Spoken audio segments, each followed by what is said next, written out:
2, 1.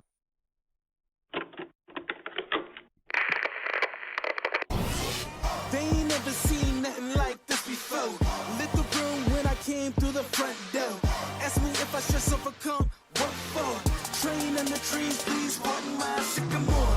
Touch burning sands, cross lands, and stormy shore seasons in the year, yeah. Ain't no challenge for champions and chain no fear. I gotta say, I'm pumped up. I'm back, guys. I'm back. You don't even know. You don't even know how pumped up I happen to be in the moment, because how long has it been? It's been like a week and a half, hasn't it? It feels like forever, doesn't it? I know that it feels like forever for you, that you've been just super bummed out. In fact, I know this. I know this, and I'm grateful to know this because I had so many people who reached out to me over the last week and a half telling me how bummed out they are that the show was not broadcasting every single day, even from my mom. Even from my mom. And you know I love my mom, okay? You know I love her. And so it's one of those things where, you sit there and you say, man, you make a decision for a very good reason. And you say, it's a great thing. You're doing the right thing. You're making great moves. Tons of strides. A lot's been done behind the scenes. You don't even know. You do not even know the amount of writing that your boy has been doing. You don't even know. You're going to because your libraries are going to be completely stocked with my stuff. And so you're going to love that. And I think you're going to be surprised. I actually had somebody recently tell me, somebody really special actually, said that they understand now what I meant when I said, if you want to know me, then you're going to have to read me. Okay. And some people are like, they maybe never read any of my stuff. And they're like, well, I know that you know how to speak and everything like that, but you write? And I'm like, yes, dude, I went to school for journalism, for crying out loud. That's what I went to school for. I didn't like fake news. I didn't like having editors tell me go, run a beat or something like that. Go do some news running. I've been writing op-eds and stuff, man, since I was younger. And I've been blogging and everything since I was younger. I've been writing poetry and other stuff. So there's a lot of things going on in the background, but the truth is, I have missed you. I have missed you more than you even know. More than you even know. It's like, I saw an episode recently of SpongeBob. It's an older one, before he was ragingly gay, I guess. Back when they were still promising he's not queer, and he wasn't, of course, because he's not. But the thing is that there's an episode where Mr. Krabs ends up selling the Krusty Krab to this, kind of guy that comes in and takes over these companies and then commercializes the daylights out of him and stuff. And he had all this money. Okay, so he had what he wanted. And he had tons of money. And at first it was just a suitcase, a briefcase filled with loot. Mr. Krabs is like, wow, he wants that money. And he says, well, you're going to need to do better than that. And they say, well, look outside. And he's got his car and, probably 20 foot high, stacked 20 foot high of all these briefcases packed with loot. So he books out of there. He's like, bye, I'm done. I don't need the Krusty Krab anymore. And within one day, he's sad. And he's depressed. He's in his bed. He's tired. He's all scruffy. Everything else. Just look at me. I didn't even shave. I didn't even trim. I'm sitting there thinking, man, there's some things ladies and gentlemen, you keep your boy on track. You do. So, by the way, speaking of keeping me on track, keep me on track, we got to go real quick. Hold on. First of all, I know you've missed this. Check it out. Boink. Right there's the mini-me. Right there's the cutie pie.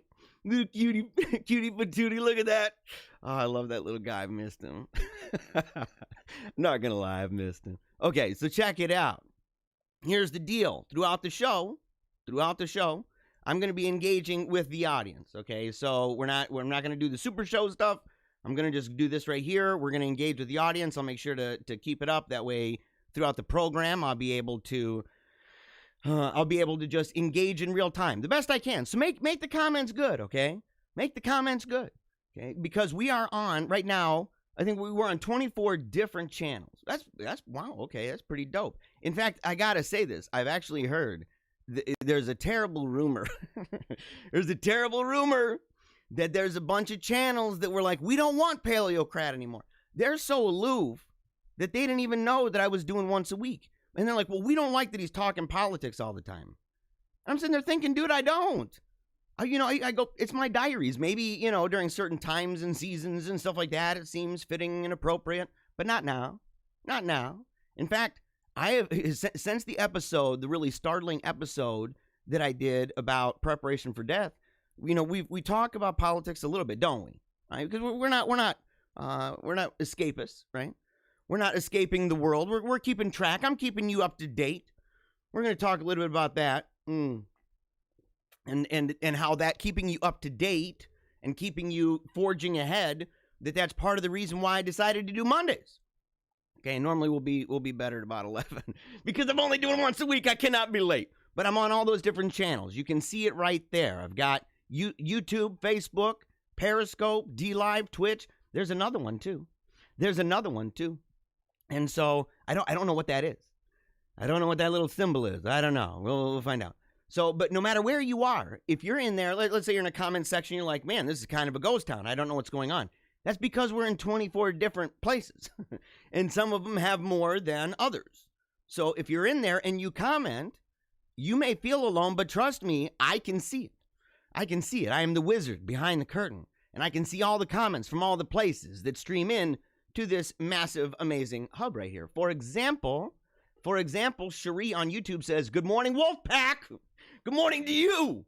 Good morning to you. Take a knee for Jesus and thank the Lord for this day that he has made. We're rejoicing, aren't we? We're rejoicing. We are glad in it each and every day, okay? Each and every day, in each and every way, we are glad that the Lord has not only made that day, but made us for it. And that's, what an amazing thing if you think about it. What an amazing thing. I mean, think of how many things are in a day. How many things are in a day that just go right by us? We are going to talk a little bit about that and how we can't do that anymore. We cannot do that if we want to make our lives better. And we must, right? We should, and we must. We're not, as I said before, we're not put here to be fat slobs playing a bunch of video games and watching reruns, of Golden Girls. I mean, I like the Golden Girls as much as the next guy my age, but the truth is, God didn't make me to sit there and eat a bunch of Doritos watching that. Mrs. Hahn. Oh, Mrs. Hahn. Hello, Wolfpack. I have missed you. I've missed you, Mrs. Hahn. You are an amazing, amazing person. Love you like crazy. All right. Katie Young. Hello, Wolfpack. Good morning. Good morning to you, Katie. I got all the ladies in here. Look, the ladies are here. The ladies are the leaders of the pack. That's just the way this is. I don't know how it happened. But it's just true. Look, we can go down further. Annette Conrad. Hey, you. Glad you're back. I missed you with a heart. With a heart. I missed you. Yeah, and for people who do not know, if you're new to the show, Annette Conrad is my mom, and I gotta say this, okay?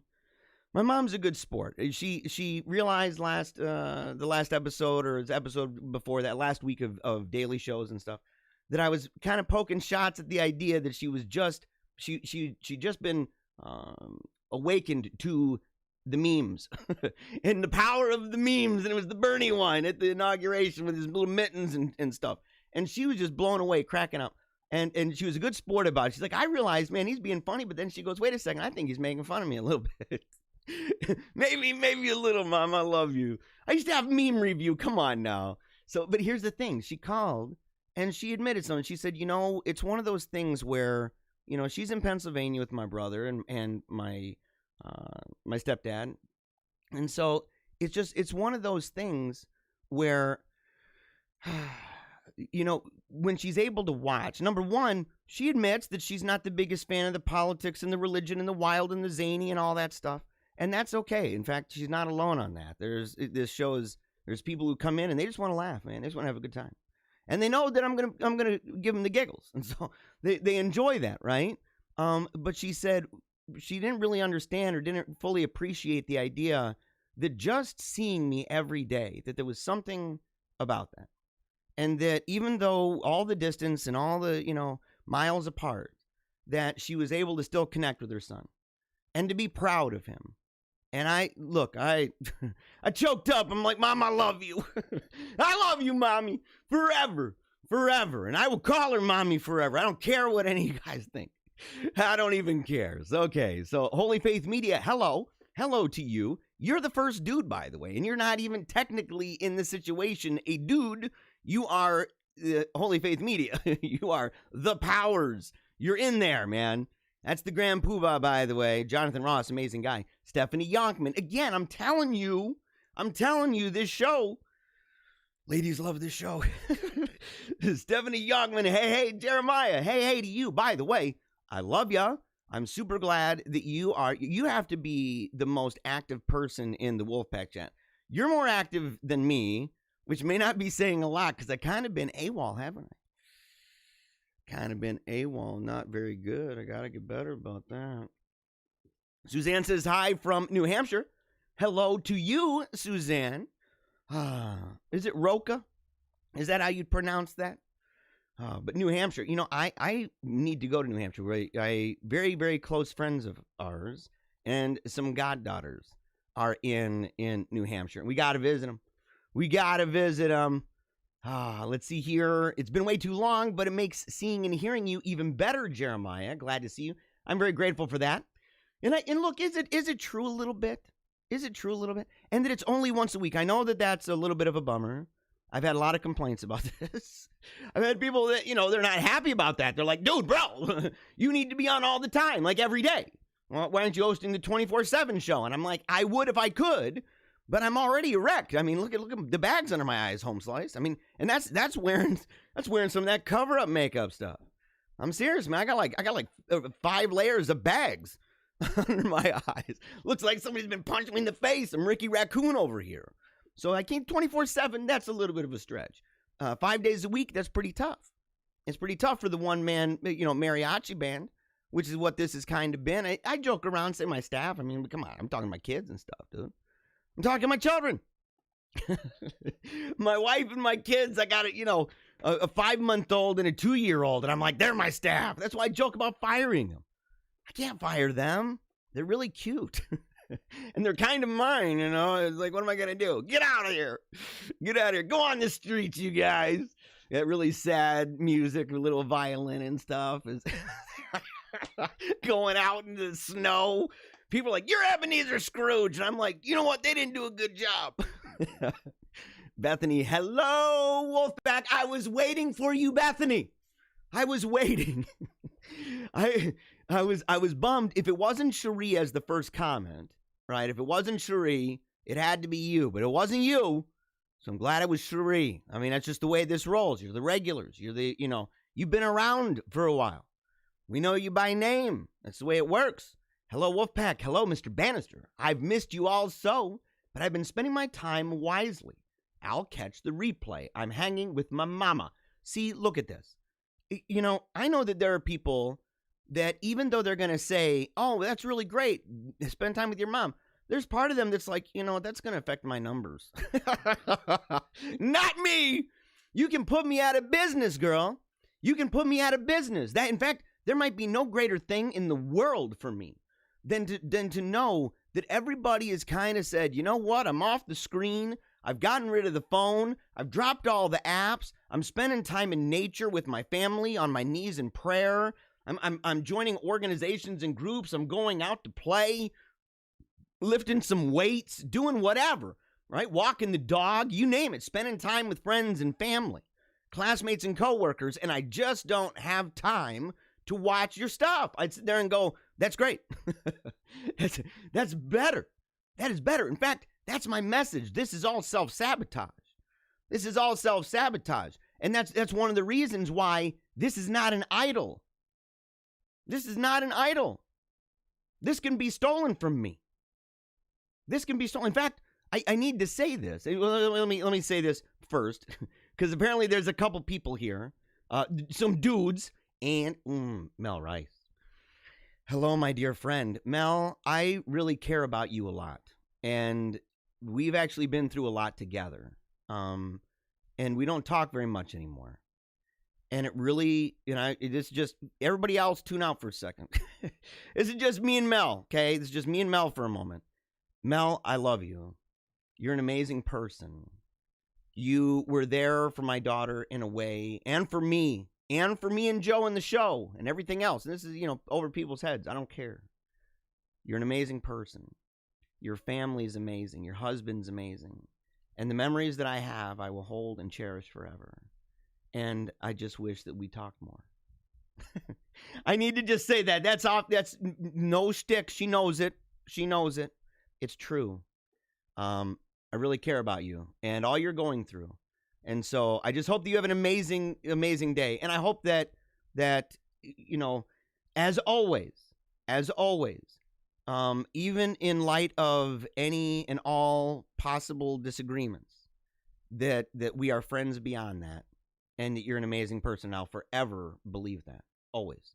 Always, always, always. So, okay, back to this. Sentimental land is over. Oh, man, it's true. I love that lady. All right, let's see here. CF, man. Hey, Jeremiah. Howdy, Pack. It's good to see you. And Brian. I've missed you, bud. Good morning, brother. Paleocrat and the Wolfpack. Ah, yes. All right, Jennifer says, good morning, Mr. Debonair. Yeah. You're like the one blowing kisses from across the room. Yes, very, very, very happy to see you, Mrs. Hendricks.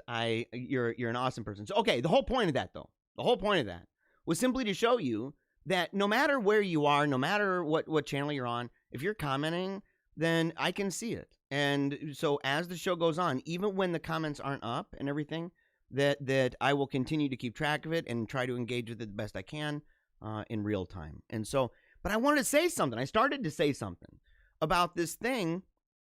Let me go ahead. I'm gonna switch cameras on. Let me see if I can get a bigger camera.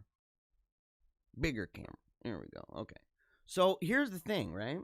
So I was talking about the idea of sabotaging yourself and sabotaging the show. Anybody who watched the last 2 weeks of the Daily Show, they know that I'm serious about this. They know that I care more about you as people who were made for a specific time, a specific place, for specific reasons, and that those are out there, okay?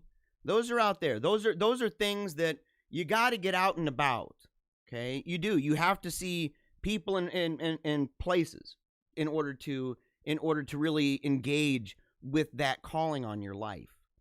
Because as I've stated before, even today, you were not created to sit and become a fat slob in front of the TV watching, binge watching Amazon Prime.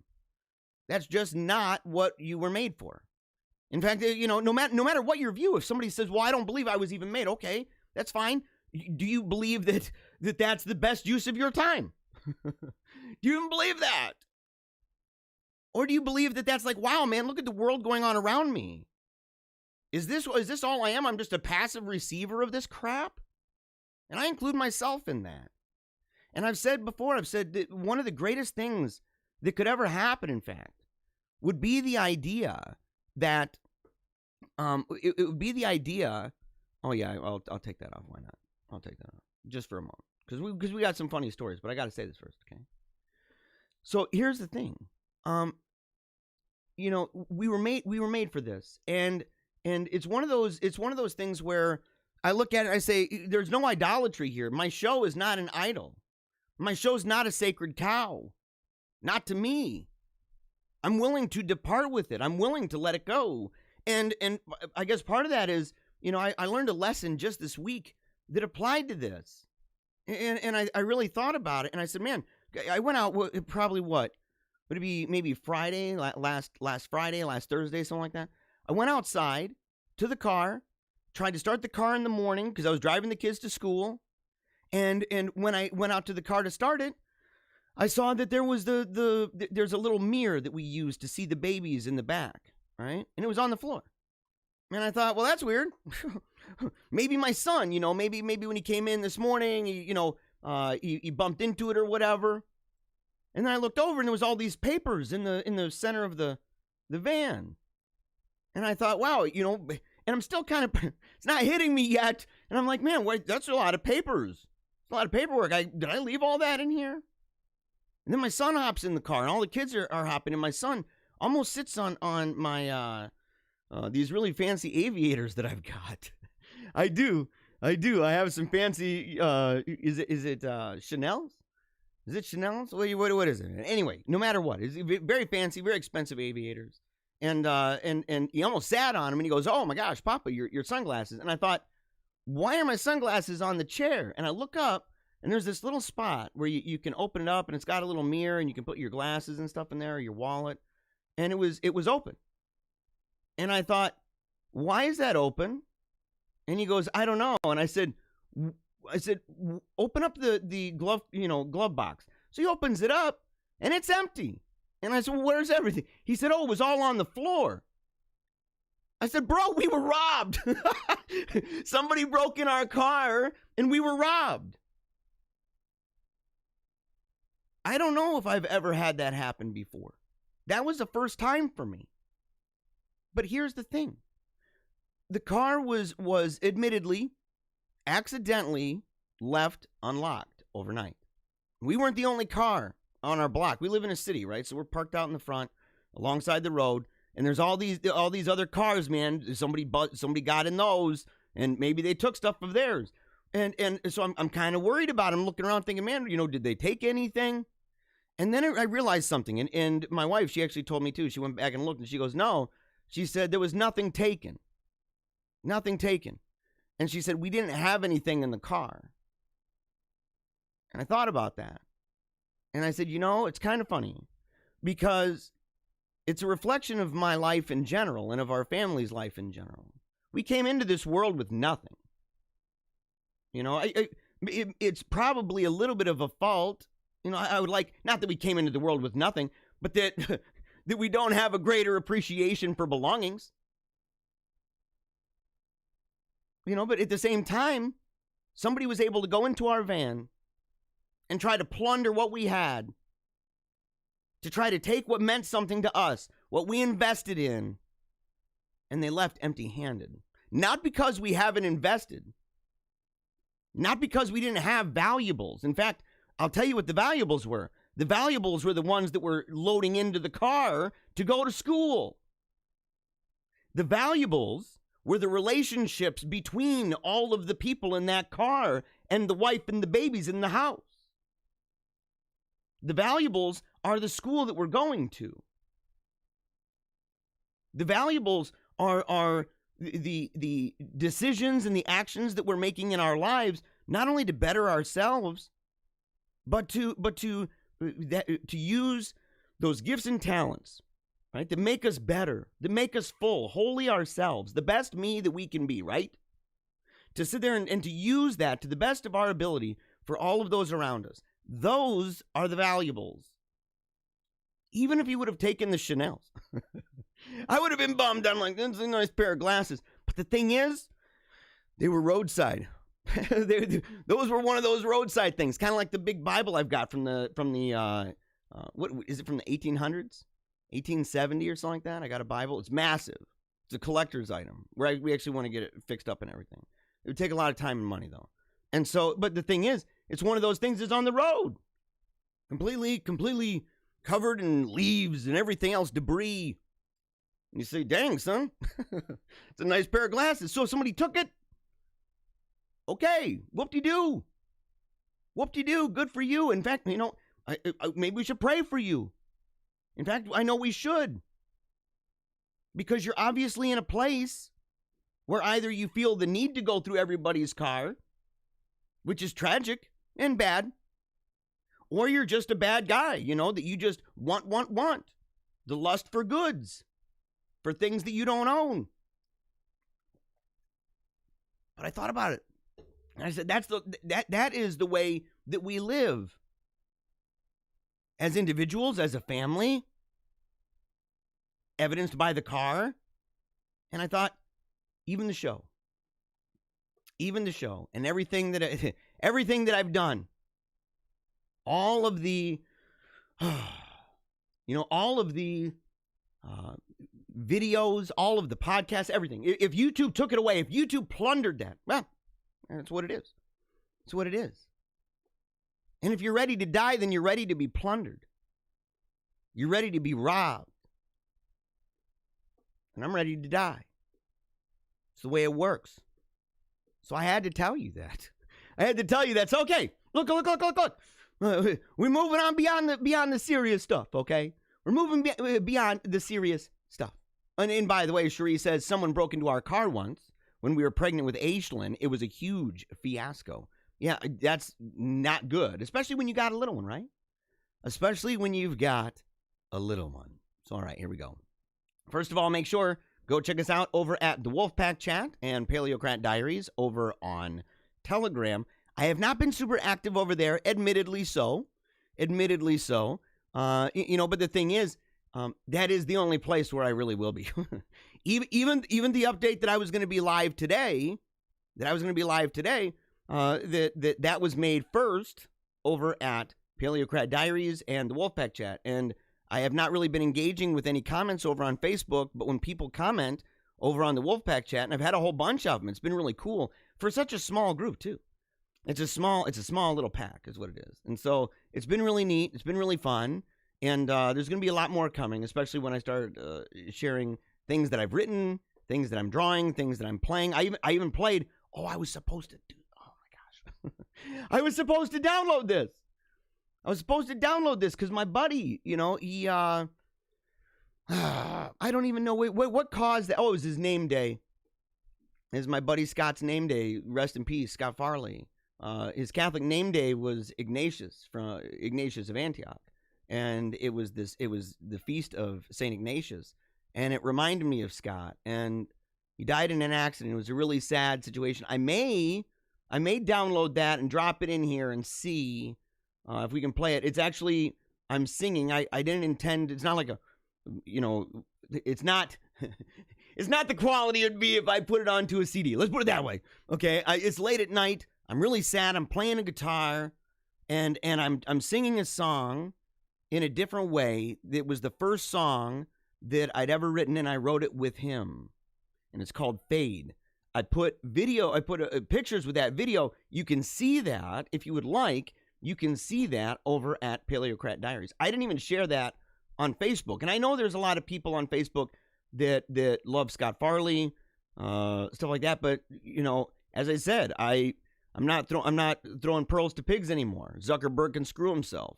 That whole platform can screw itself. I love the people there, and I'm grateful for it. I mean, I'm broadcasting right now over it. At the same time, I'm not going to invest time and emotion in that. And so not to be constantly afraid, especially after they made it so that I couldn't create any events. I don't even know if I'm able to do it now. I don't know. It's indefinite. Well, you're indefinitely. There's no, in the foreseeable future, we don't even know if you're ever coming back, able to broadcast live videos from Restream on your personal profile. Can't do anything with groups. Can't do anything with events. And I'm like, you know what? Big fat middle finger to you, Mark Zuckerberg. You piece of crap. He's a loser. He's somebody. He's an alien. He's a demoniac alien. Look at his face. You can see in his face the loss of life. I mean, he's just a shell of a human being. It's tragic, in fact. He's owned in so many terrible ways. Terrible, terrible ways. So make sure to go check that out. So, all right, let's see. I got to get down here to the screen. Of course, you can go to our Seagull Store. I still haven't connected with the person who's supposed to do the website. I've been busy. And so I haven't. She even emailed me. She's like, hey, are you still interested? I do it for free. I'm going to throw her some money. But, come on now. I need to be doing better. The Paleocrat Diaries on the Seagull Store, Zazzle.com. You can see right here. That's my family, by the way. Love them like crazy. And they've got two different styles of that. I like the green, personally. And I heard that the green actually is easier to see the artwork than the blue. And so that's one of those. And I had another one. Where's the other one? Hold on a second. I downloaded it just today. Let's see here. Oh, there we go. Look at this. Let me make it a little bit smaller so it's not on there. There we go. Look at that. That right there, by the way, is a member of the Wolfpack. Totally is. That's Angela. That is Angela. Sometimes in there as Ross. In there as Ross. But that right there, man. Check out that face. Look at that face. And the face on the shirt, right? Look at the happiness. She's like, yeah, come on now, son. I'm like, yeah. She was going to a really cool event with a bunch of people, too. So she's straight representing. She is straight representing. Love you, girl. Glad that you promote the show. Glad that you support us. You're one of the regulars. You've been here from the beginning. In fact, you knew me during AM/FM radio. So you go back. You go back. And so, well, yeah, I'm going back, I guess. So, all right, you can do that, of course. And then, man, what in the blazes? What in the blazes am I doing over here? All right. And lastly, I was gonna show some cups and sweaters, but those things are just simply not going to show today. So you can find all of those things. You can find all of those things at the Zazzle store, and you can find that. Hold on a second. What in the blazes is this? What in the blazes is this? That's gross. This is gross. What the heck, man? What the heck is this? Let's fit the screen and see. Oh, that's not better. This is not better at all. I'm going to go back. Here's what I'm going to do. I'm going to get out of that thing. I'm going to go back to this. I'm going to go back to the mini-me. And we're going to go over here. And it's doing it again. That's the weirdest junk. Oh, I know why it is. Hold on a second. I know why. Because I made it smaller so I can see all the comments. I'm like, dude, something ain't right. Something is wrong with this screen. Something is wrong. Okay, so here we go, guys. Got some funny stories. Then we're going to go to the Wolfpack song. We're going to keep on rocking. We got to keep on marching along. And I promised people, I said, look, today we're going to do some funny stuff because I kind of let that stuff go. I kind of let it go. And I said, I can't do it, especially because my mom, man, my mom is like, I listen to you for the funny stuff, okay? You've got to say some funny things. And I'm like, well, I'll tell you some funny stories. And in fact, we'll go ahead and start with one having to do with Mum, okay? Mum makes family use free newspapers as toilet roll to save money. This is by Jake Massey over at ladbible.com. Yeah, can I make that even bigger? I need to be able to make this bugger bigger. Come on now. Oh, there we go. That looks better. So, okay, so we got a video. Wonderful. So she's making the newspaper. Is she making it into the toilet paper roll? Or is she making it into the toilet paper? Because I can tell you, tragically, maybe even from experience, that newspaper is not comfortable. That's not. You do not want to use newspaper on the hiney. That is just a fact. So here we go. Melody manages to keep bottles for over 6 months. In fact, she's found a way to save on almost... Oh, hold on, man. That's TLC, dude. I can't do that. I can't do it. I can't play it, man, or else they're going to be like, oh, TLC, I don't need to see this lady, Melody Rose. That's pretty... What are you doing? What are you doing? Why do you need to do that in order to make toilet paper rolls? Let's see here. Clearly, friends and family are not that keen on their system. What's the system, man? What is the system? She's from Oklahoma. Opened up about her family's frugal practices on TLC's Extreme Cheapskates. The mom of two said, I don't buy toilet paper. Okay, so this chick is for realsies using newspapers on the bunghole. That is not good. That is not good at all. It is a bad idea. It is worse than using those very dry and crinkly leaves out in the middle of the woods. I've heard rumor. I've heard rumor, guys. Yeah, and you know when you're out there, you gotta worry. You gotta worry about some weird junk. Different kinds of leaves. You better be alert and aware of what kind of leaves are out there. It's not the same thing with newspaper.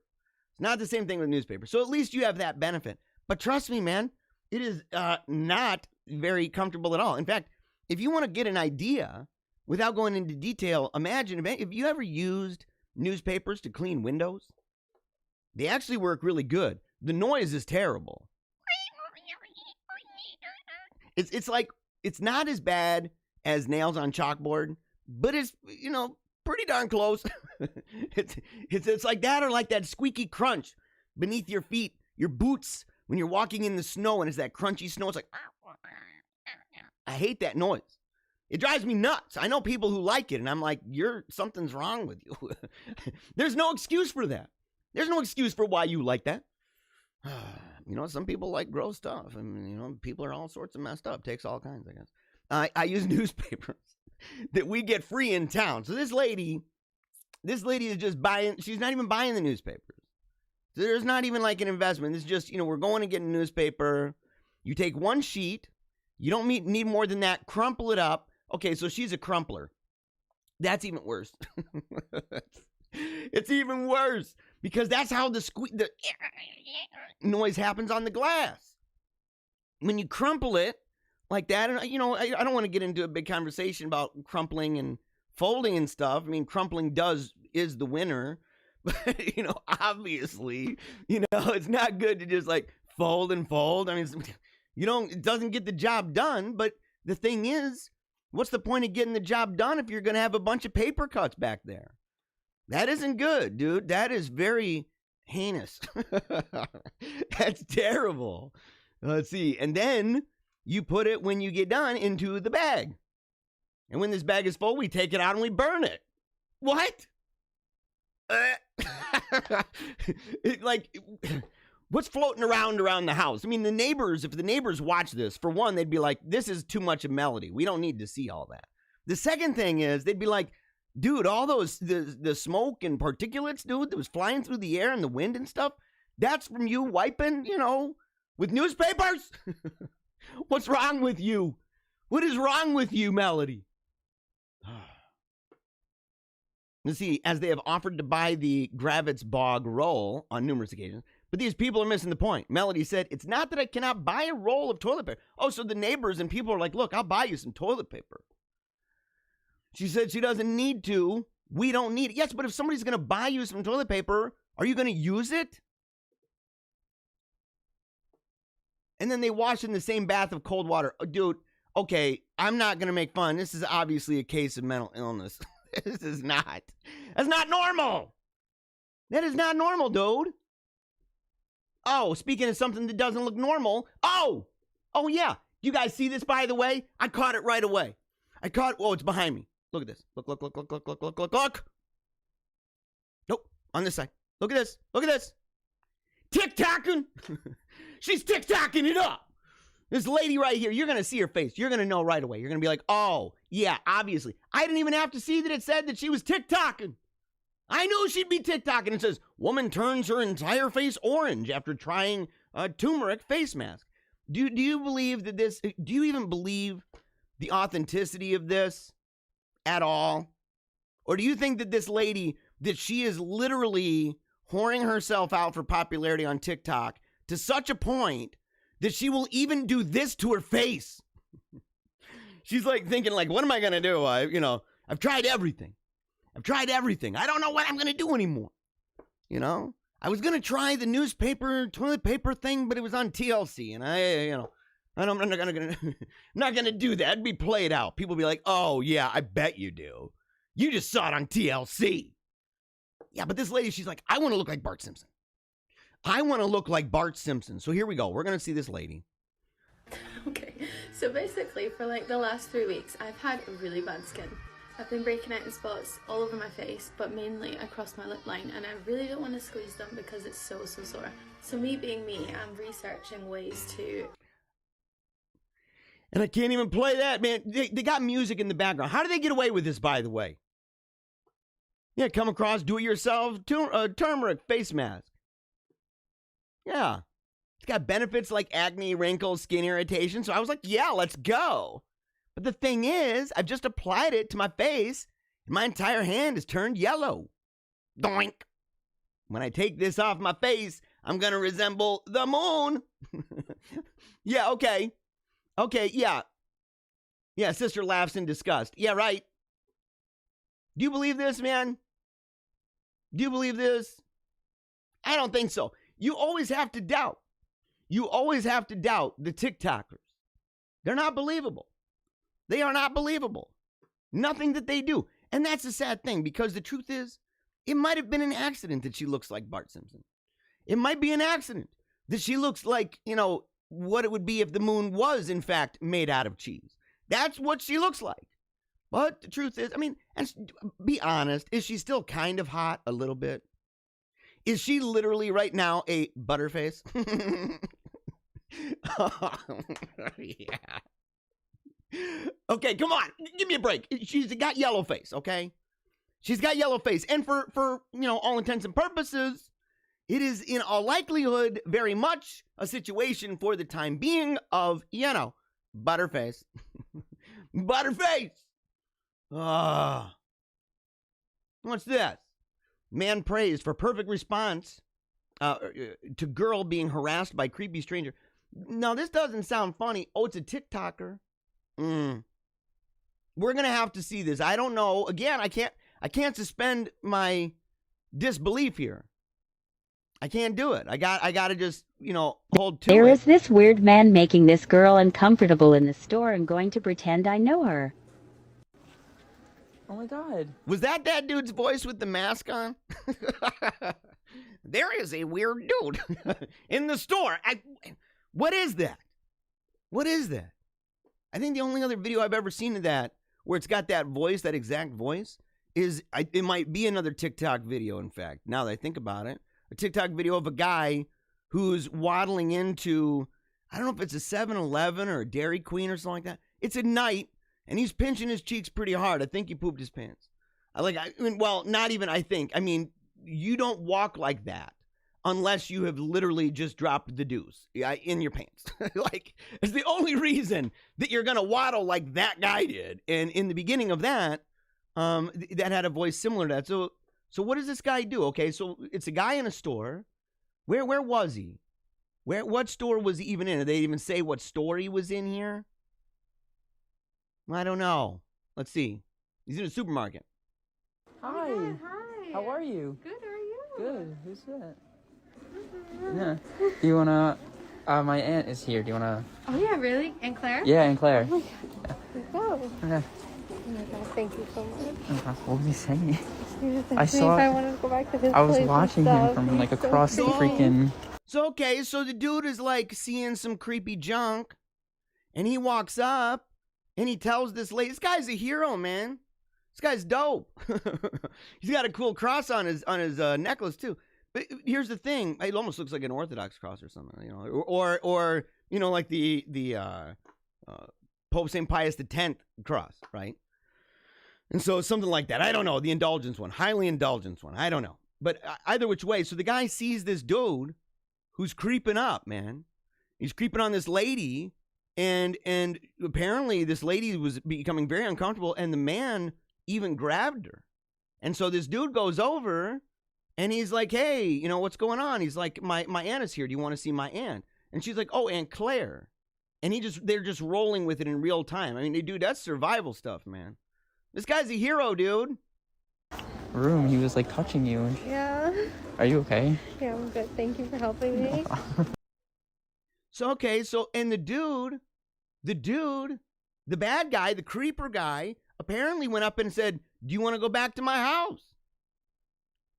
Homie, look, I'm not a pacifist, not even close. I'm not even close to that. But at the same time, I'm really selective. You gotta, choose your battles wisely.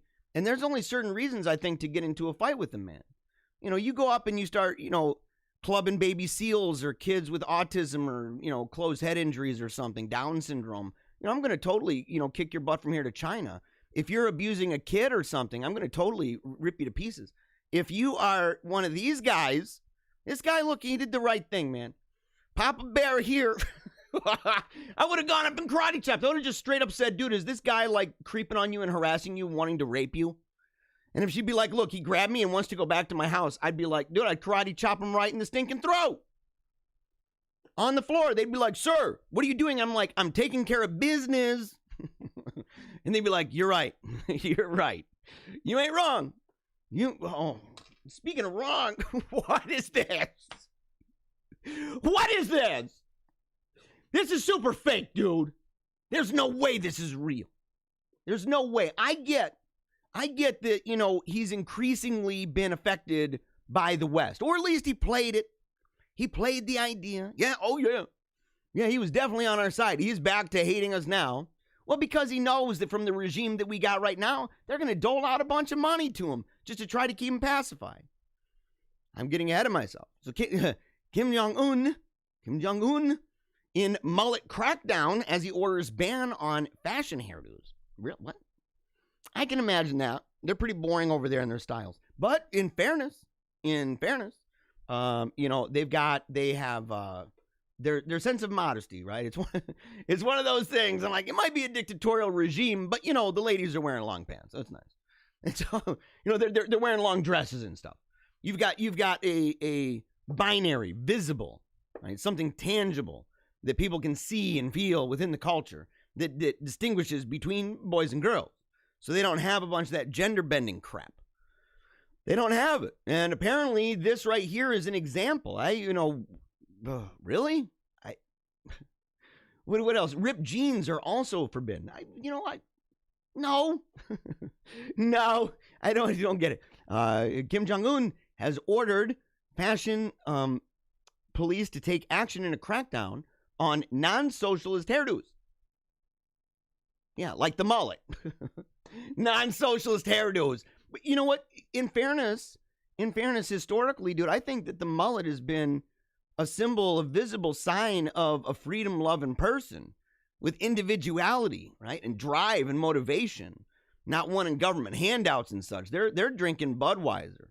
You know what I mean? They're not drinking that black Camel Black Ice. They're drinking Budweiser. They're drinking some Michelob. That's what they're drinking, dude. They're drinking American beer. You know, they're watching baseball and racing is what they're doing. You know, maybe, well, I don't know. There is another side to this. You can tell it's like a deep state ploy where there's a side to it, to the mullet crowd, where it was really into the gender bending crap. Dudes with the big bouffants, man. Dudes with the big perms, like looking like Striper or Poison. You know, that era. It's bad. It's a terrible thing. It's a terrible thing. It needs to be just left in the dustbin of human history. You know, I have a book about styles. It's kind of like the Robin Hood style with the men with the hair that comes down and like curls all swoopy underneath the chin, and they wear the real puffy kind of diapies with leotards and stuff. No. That never comes back. No, have you seen that? Has it come back? Has it come back? Are you guys like, oh yeah, dude, the diapies? Yeah, with those little booties that look like, you know, Robin from Batman and Robin, his shoes. Real stylish. No. So yeah, apparently the Provincial Youth League recently issued an order on proper hairstyles and clothing, according to the news outlet Daily North Korea. Okay, well, he would not be impressed by Pat Sharp's locks. To be honest, I don't know many people who to this day still are. I mean, it is a little impressive, the hair, but then it's on this side, you know, over his left shoulder. Yeah, man, no. No. We're done with that. I'm out. Okay, last funny story, then we're moving on. So make sure, listen. If you don't have your coffee yet, you're going to need to get it. You are going to need to get the coffee because we're going to do the Wolfpack song here in about 4 or 5 minutes, right? Max. Somewhere in there. So you got to go get the coffee. We're going to howl at the sun. We're going to rock out. We're going to move on. Okay, because we're done with the funny stories. After this, Psycho Seagull. Those are real. Those are real, dude. Picks fight with world champion boxer and wins. This is over to the Daily Star. Okay, Chantel Cameron thought Psycho Seagulls were a joke. No, they are not. No, they are not. They are not a joke. Believe you me. Until she came face to face with one while sitting eating a baguette. The bird swooped and made off with it. Okay, so so the seagull's all up in her face, doing the thing, man, and she's like, whoa, like this. And then he grabs the baguette and he's like, peace. I'm out. What would you do in that situation? Would you fight it? Would you fight it with your bare hands and be like, that's my baguette? Give me back my baguette! That's hard-earned money! You sit there, man, people are watching, you're like, blam, blam, blam, right in the face of this freaking seagull. Teach that bugger a lesson. You know. You're, sitting there, it's choking. They're like, stop choking it. Stop choking the seagull. And you're like, you stole my baguette. And they're like, what? He stole my baguette. And they're like, you show him. And they jump in on it. And they're punching the seagull in the stomach. They're like, that's the same one that stole my beer. The guy with the mullet, with the Michelob. You know, so okay. So, you know, would you punch it though? I would throw mud clods. And I say that because, I don't know. In fact, I already have thrown mud clods at seagulls that were trying to attack me. It's true. It's true. In the Navy, I was out on a pier.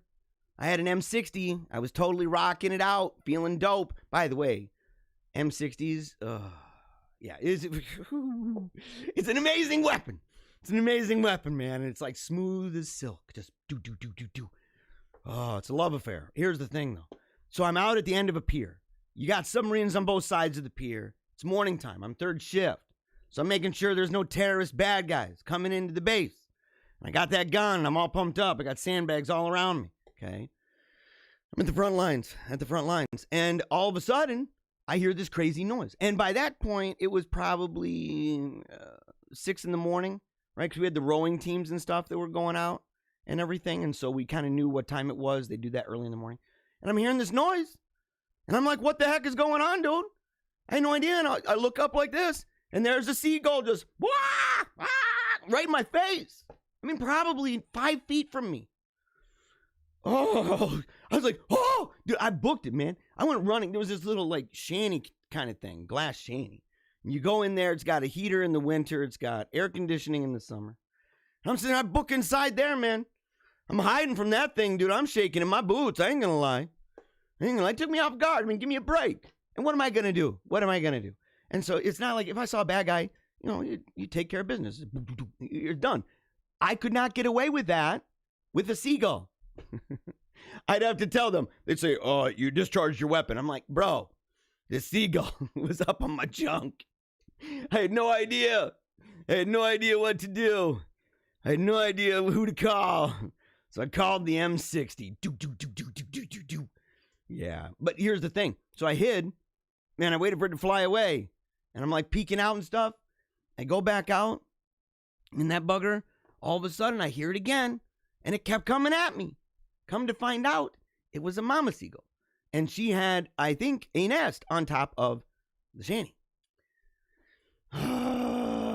Dude, I wasn't getting away from that thing. So I had to hide. I had to call and say, look, I had to tell the folks to say, hey, man, over at HQ, say, you gotta come down and pick me up.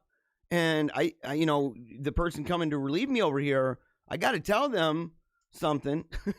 I don't want to say it over the comms because they didn't want everybody laughing at me.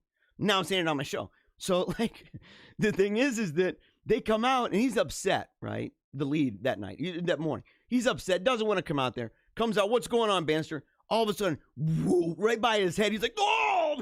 Comes running. I'm like, I told you, get in here. So we're both inside peeking out. What is that? So we go, we grab these little mud clods, dude. We're just chucking them at this thing. We were mad, dude. We were mad. And by the time we got back, people had figured it out, and they were laughing at us. It was a terrible, terrible thing. All right, so we're done with this. We're done with this, guys. And girls, we are done with that. All righty, let's see here. Do. All right, we got to get to this. Song. So before you go get that coffee, okay? Before you do that, because when we get back, we're gonna talk for a second with the Wolfpack, and then we're marching on to the serious business. We're gonna talk about a little bit about the director and the poet and the clown from Goethe's Faust book. I'm reading it now. Absolutely love it. And there's some lessons that I think are really applicable, right? We'll talk, of course, about news and other things.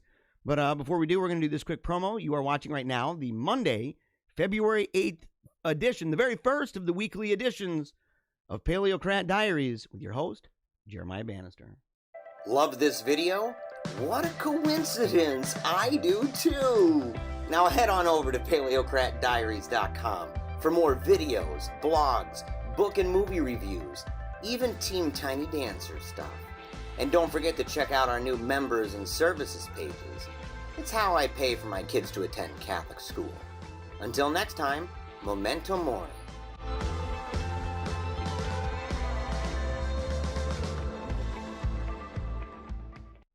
All right, as a kind of intro to this, I want to say, and we'll talk a little bit about this when we talk about Faust, but I made a decision to do this show on Monday, because originally, remember, I said I was going to do it on Saturday nights. The network, the leaders over at the network, they had said that the show, that the best numbers that we have, the best numbers, the best for viewers and everything else and engagements and all that, the best would be Saturday night. And originally I thought, that sounds like a good idea. But then I changed my mind. And I changed my mind ultimately because of you. Because this show, while it started out as a weeknight show, okay, it was, I think, originally twice a week, and then it was just so easy to do and fun to do that just said, I'm going to make it 5 days a week. And realize that's actually, you go from pretty easy to pretty hard, and very, very, very busy. And so I thought about it, and I said, man, I met you in the morning. The idea and the motivation of the show became gifts and talents. Using your gifts and talents, making the best of every engagement and encounter that you have.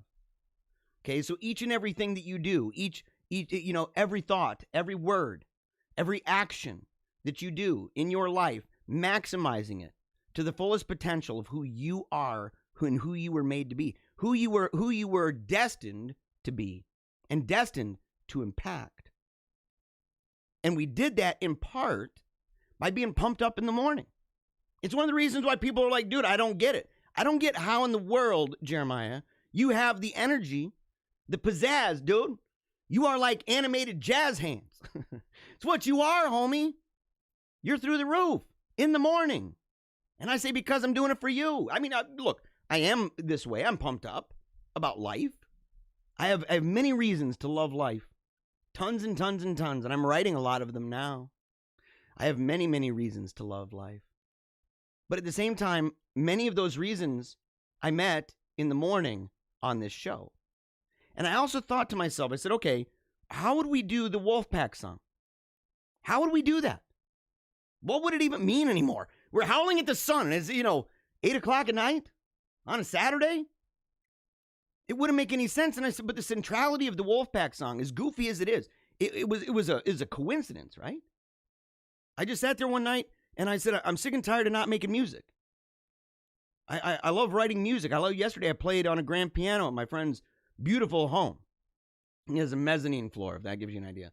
He's a doctor friend, man. He's doing really, really well for himself. Let's just put it that way. And so I played piano, grand piano over there. Now I don't know technically what I'm doing. I know how to play sad songs, stuff like that, stuff that I've made. But I love music. And so one night I was up in the attic here in the studio, the old studio up in the attic. It's got posters everywhere. Right? Decoupage all over the place that I did myself. So we called what do we call it, man? The creation, not creation cave. I forget what we call it. So it was this idea that there was creation that happened in there, that we were creating new things. Sound, style, audio, video, memes, you name it, photography, you name it. And it was all up there. Writing is all up there. So I go up there and I make this song. And I made it about my son, Wolfgang. So I made it about our newborn. And I decided, I was just so happy about it. I was so happy that I decided to play it on the show.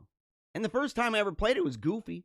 Like, it was just me sitting there just drinking some coffee, being like, yeah, no. Like, that was it. It was the most boring thing in the world. The only one that was worse was when I played it and there was no sound. And I'm like, come on! Oh, that's great. That's great. But the thing is it became a really meaningful thing. People started sending pictures. They started sending videos, and it became something that was a staple of the show. And I couldn't do it on Saturdays. And the last thing about it was that The idea that the show took a real turn after the election and said, we're done with this. There's the political solution is toast. We live in an era of absolute politics. It's power plays at this point. The Caesars are rising. It's what we're going to deal with. I mean, it's on full display right now. It's on full display right now. And in that sense, the prophecy about Trump being the last president, well, look, I mean, you're literally dealing right now with the rise of a Caesar. You're dealing with it. And so, to sit there and say, but we took a turn. We made that transition that said, we are going to be forward thinking. We're going to have a vision, aren't we? We're not going to drag around dead horses. We're done with the dead horses. Conservative Inc. is done. Establishment GOP is done. These things, get rid of them. They're done. They're over. They're member berries. That's it.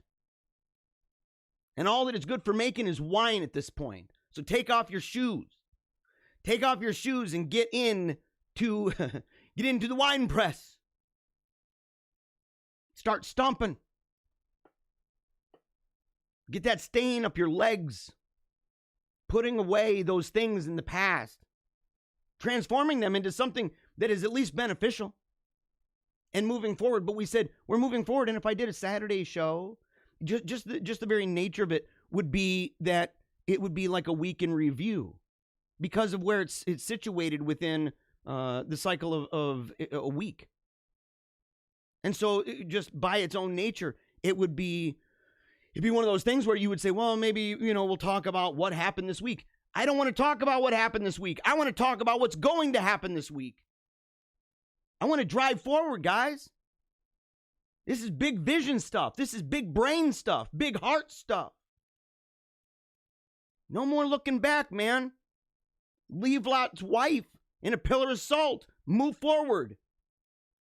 Because God is judging. It is the wrath of God on the nation, period. End of story. Don't even, if someone says it's not, you don't even need to worry about the debate of that anymore. If it's not obvious at this point, you need to just walk.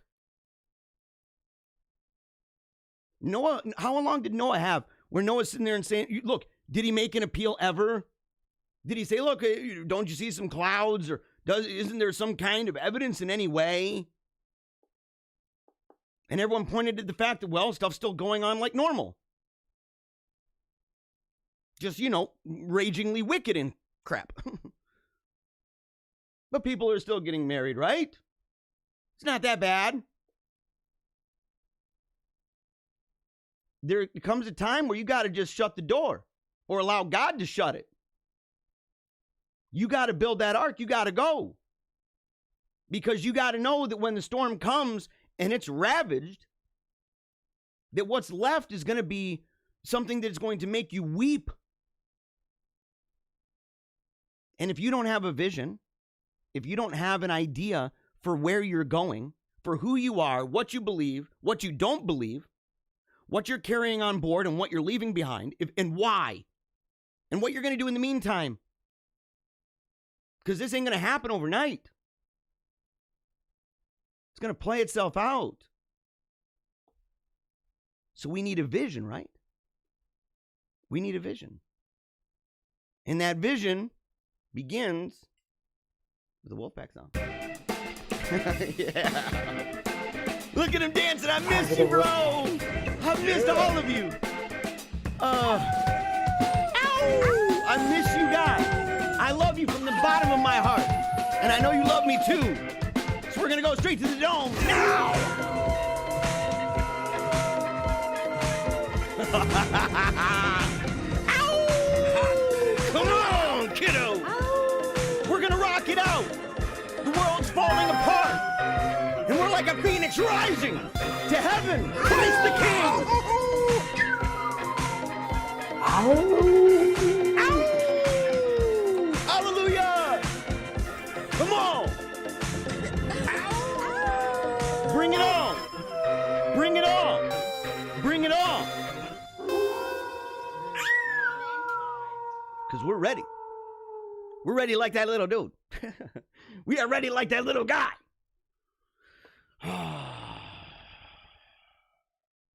I love you guys. I've missed this. Look, if I had a honking staff, some big, huge thing for realsies, and I put it out there. I said, look, if people would like to help out, if they want the show to be, doing what it's doing, because it gotten too big for me to do it by myself. That's just the truth. And it was one of those things where,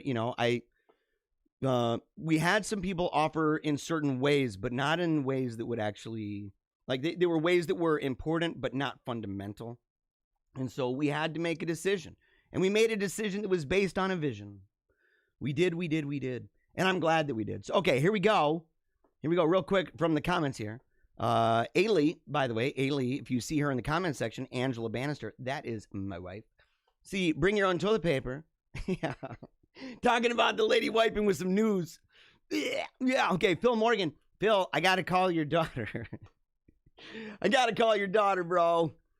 I told her I was going to get that stuff to her, and I have not, man. I've been busy doing other things, to be quite frank. But the truth is, that's an important thing. And so, especially because I'm busy doing those things that I'm doing. And so, I need to actually connect with her. And it's entirely mea culpa, my friend. Mea culpa. But I'm glad to see you, Phil. I'm glad to see you. And by the way, you have an amazing family. From what I know so far. Maya says, M60 Heart. Yes, you know it.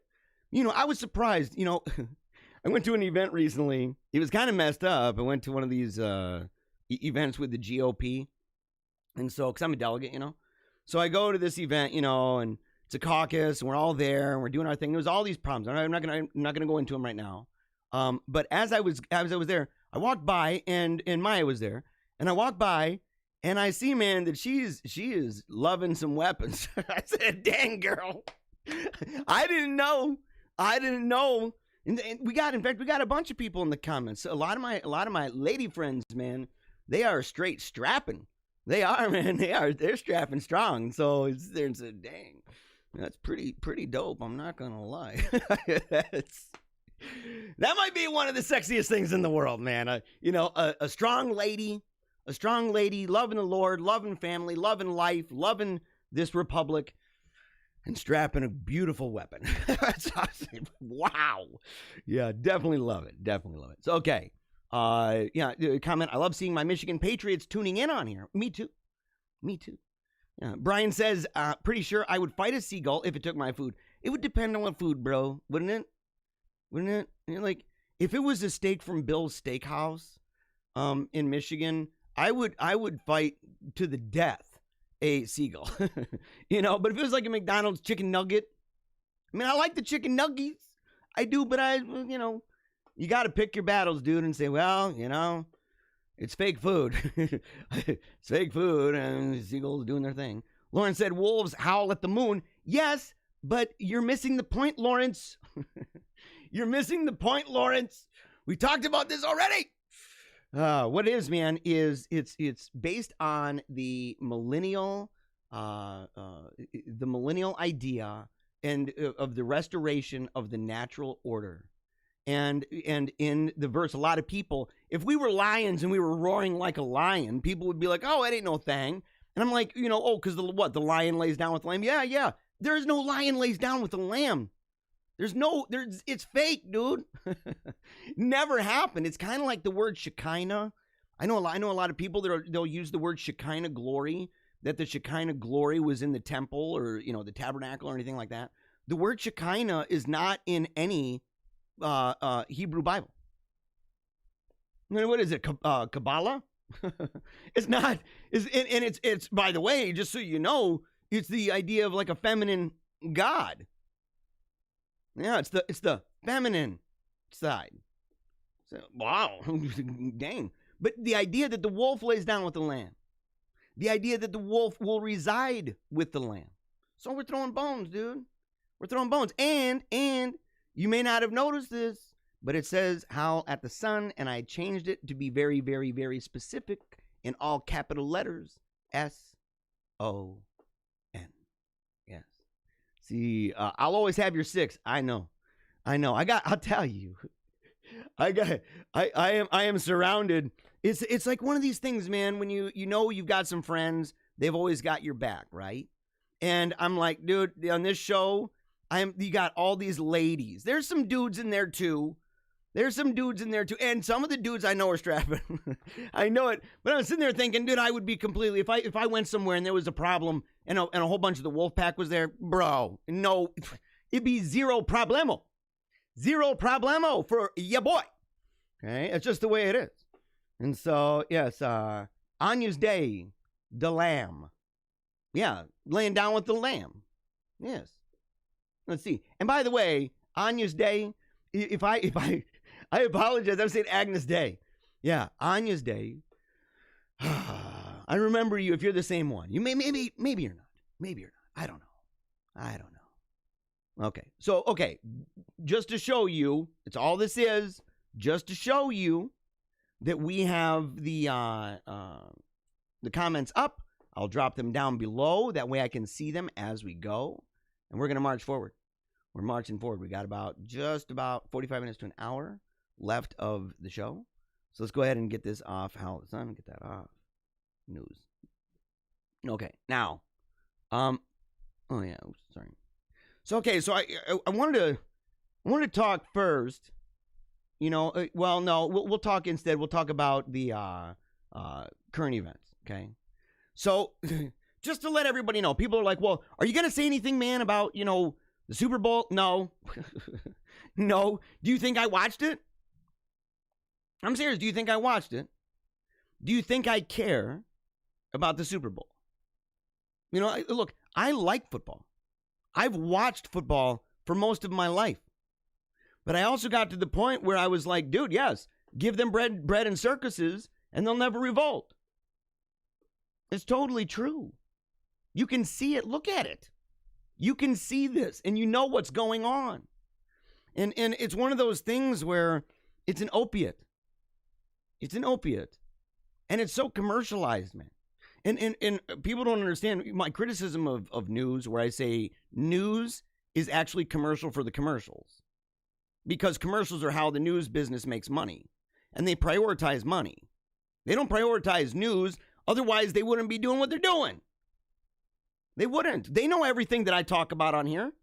They know every single thing that I talk about the medium is the message, about the idea of digital and everything else, and the way that social media, the way that it's a big fraud, all this stuff, they know as a fact. It's not even debated. It's a mirage because people will watch it. And they're like, well, why would they do that? For the love of money. Why do you think they whore themselves out all the time? Did you see Newsmax? Did you see Newsmax whore itself out with the MyPillow guy? Mr. Lindell? Yeah, you're not allowed, by the way, on Newsmax to contest the election anymore. No, you are not. They will leave. The host of the show read a legal statement from undoubtedly the legal team. Gets up, walks out. The other host is trying to salvage the situation. That's what they're doing. She's like, I want to redirect. It's called a redirect. She's trying to redirect Lindell. Lindell's telling him, we have absolute proof. What, didn't they make a documentary?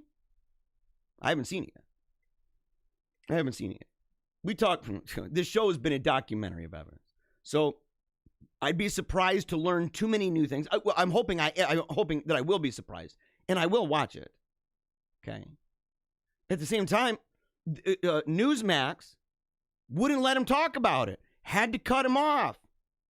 And he's trying. And they were insistent, man. That producer, by the way, the producer's in the ear, telling them what to do.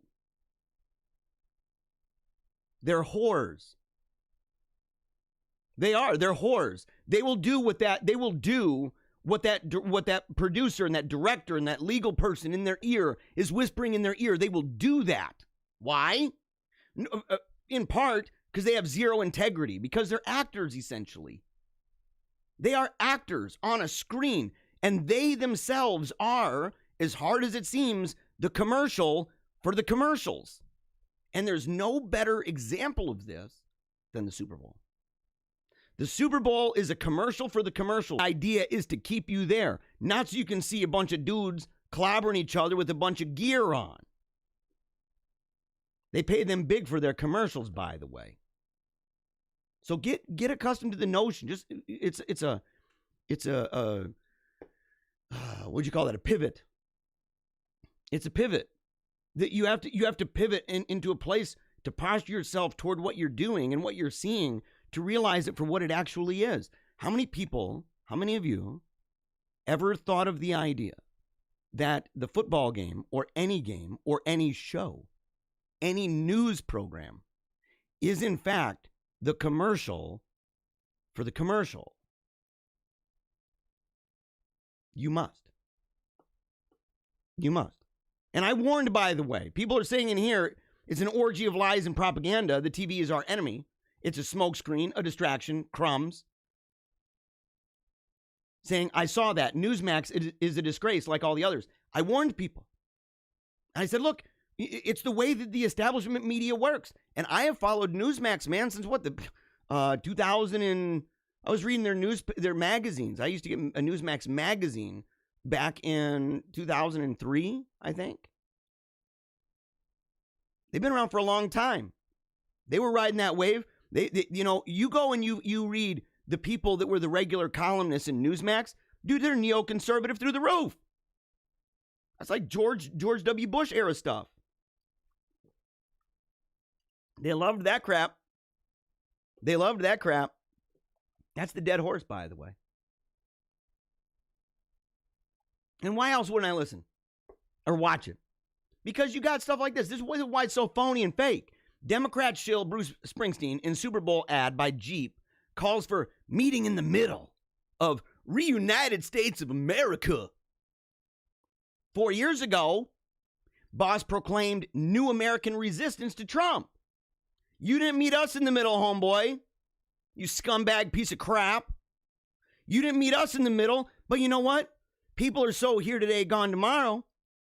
People are so in tune with the constant reel of new images in front of their face that Money Down says unless somebody wrote this, they won't even remember.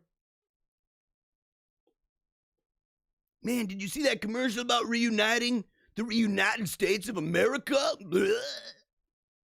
Meeting in the middle, man. We need to meet in the middle. It's like, a fair bargain and stuff. No. You do not sacrifice to the devil anymore. Don't do it. Don't do it. We're giving that up, by the way. Give it up for Lent if you need to start somewhere. Give it up for Lent. It's coming soon. Tomorrow's Fat Tuesday. Got to get some poonskis. Got to get them buggers. Got to get the sweets out of the house. Got to do it. And for Lent, maybe you can say, I'm going to stop making deals with the devil.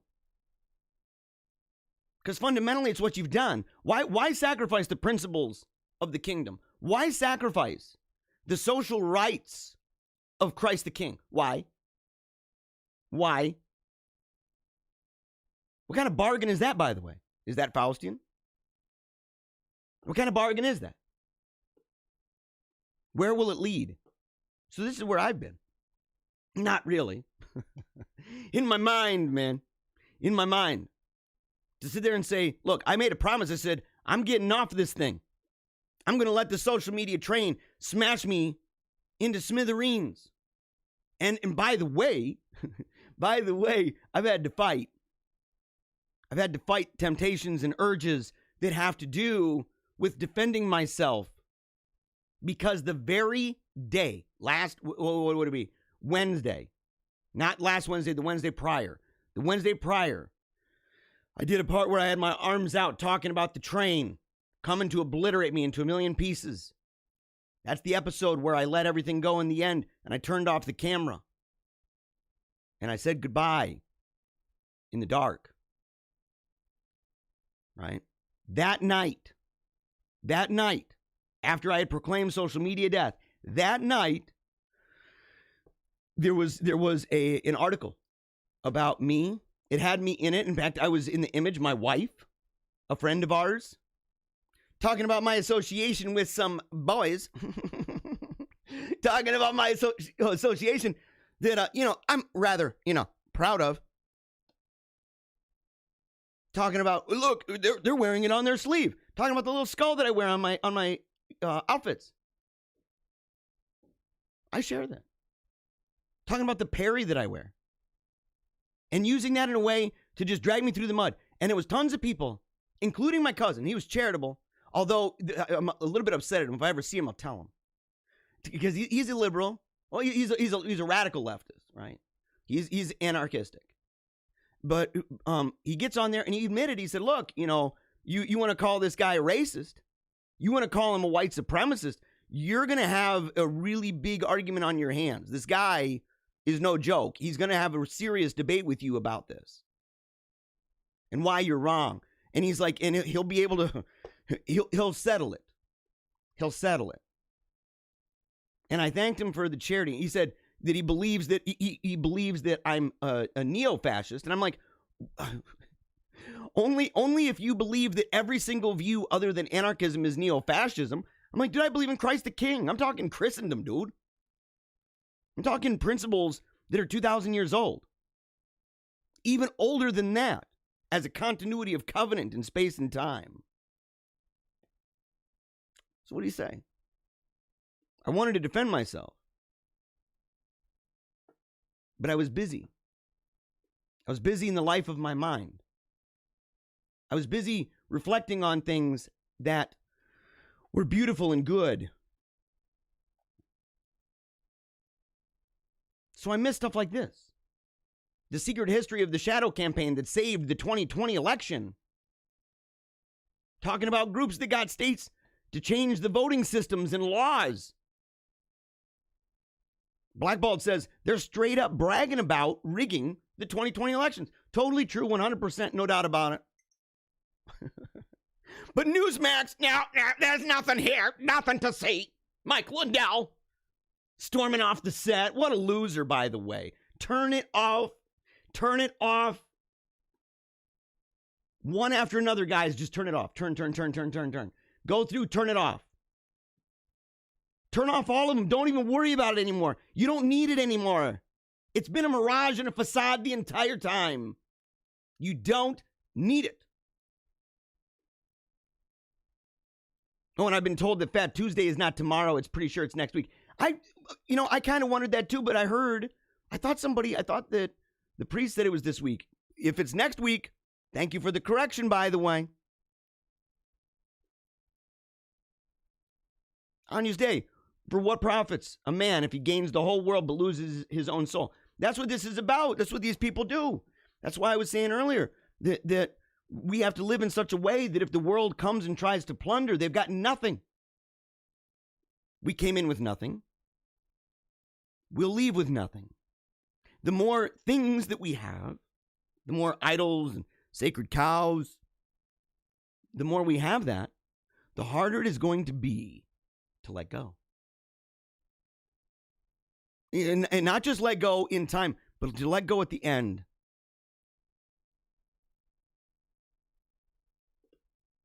So turn it off. You don't need it anymore. In fact, you never needed it at all. You never needed it at all.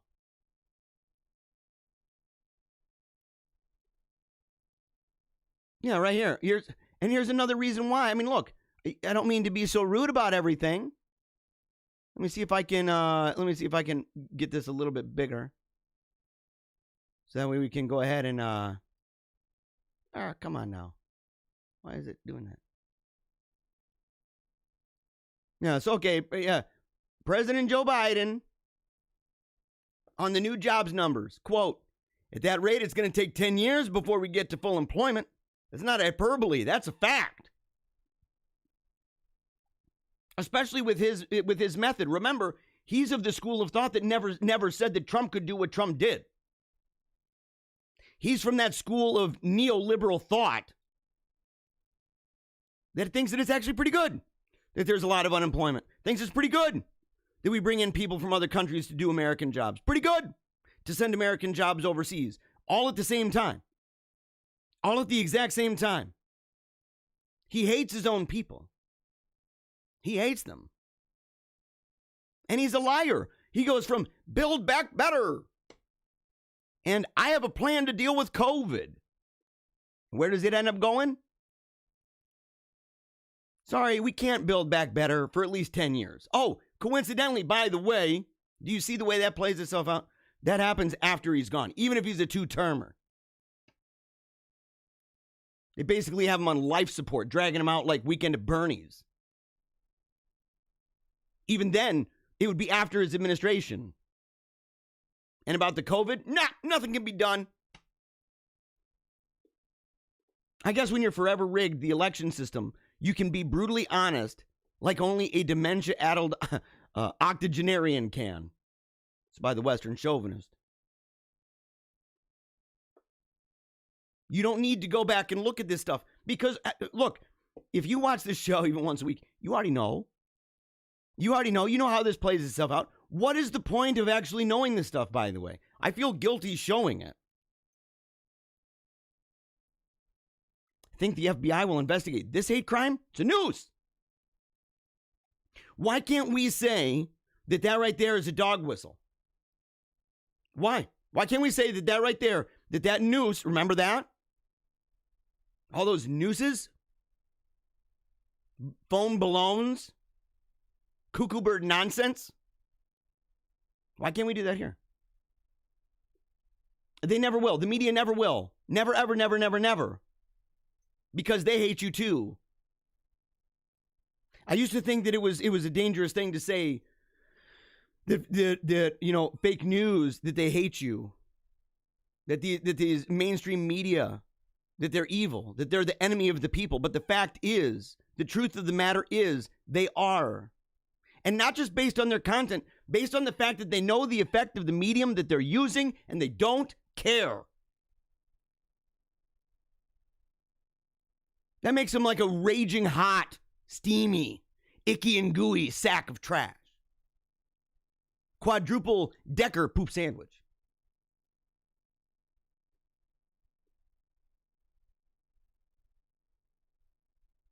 It's insane. And yeah, some people say, can't turn you off though, Paleocrat. Yeah, don't do that. I'm on once a week, but if you do, you do. If you do, you do. Because soon enough, you'll be able to read me.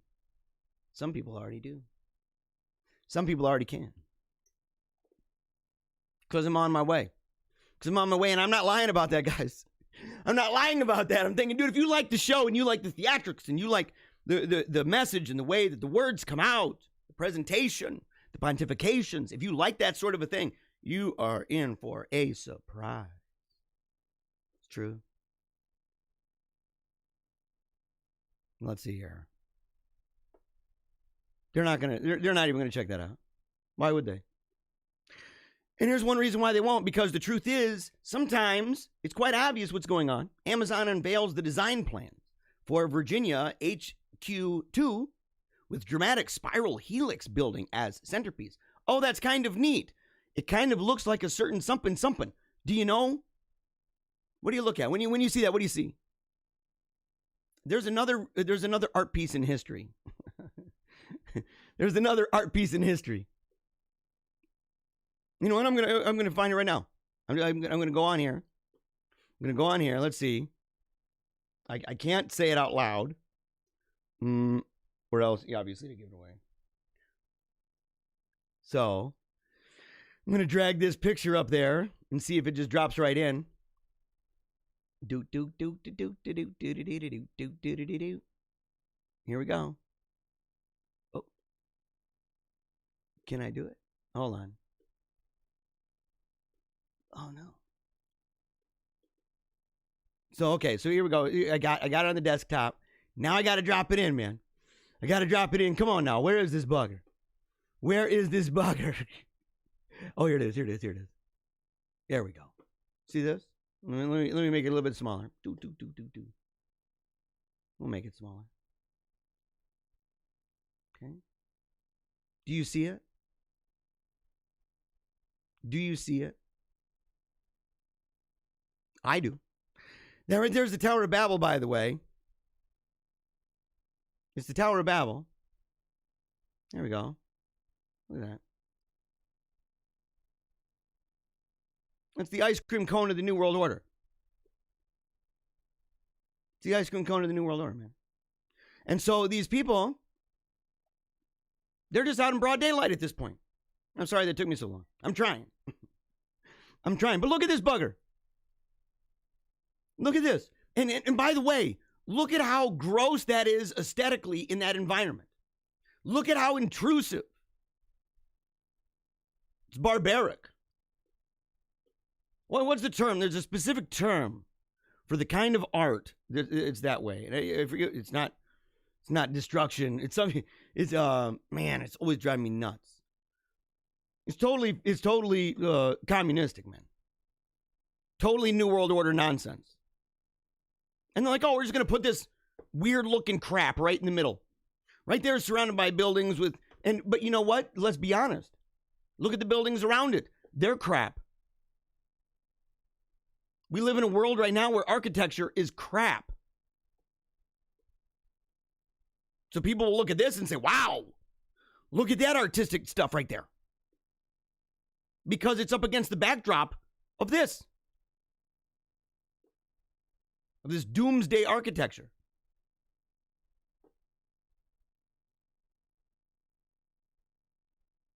Hold on. We got to get to the point where we do not allow the eye to fool the mind. And it's why we have to be quiet. You know, I shared this exact picture last week or 2 weeks ago. And the thing is it made me wonder if people read this, when do they believe there is actually a time to be silent? Amos 5:13. And I don't know what translation this is from. Therefore, he who is prudent will keep silent in such a time, for it's an evil time. Not everyone is silent in evil times, you know. God has his prophets, right? God has the mouthpiece that goes out, putting themselves on the line, speaking truth, godly truths to worldly evil power. A lot of them have died. But did he tell everyone to do that? Or was it okay, in fact, that saints went into the catacombs?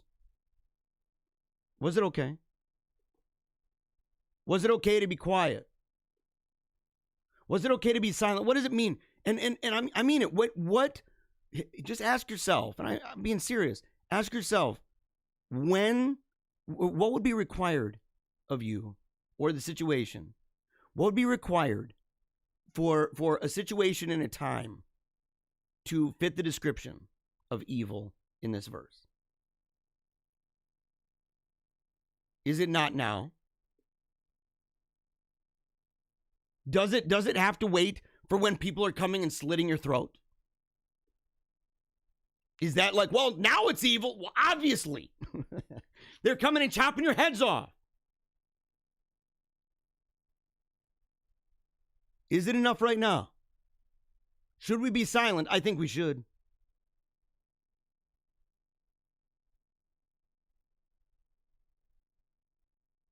Because we should have more like this. Saint Teresa of Jesus. Let nothing disturb you. Let nothing frighten you. All things are passing away. God never changes. Patience obtains all things. Whoever has God lacks nothing. God alone suffices. How long has it been since you've heard messages calling you back to your knees in repentance?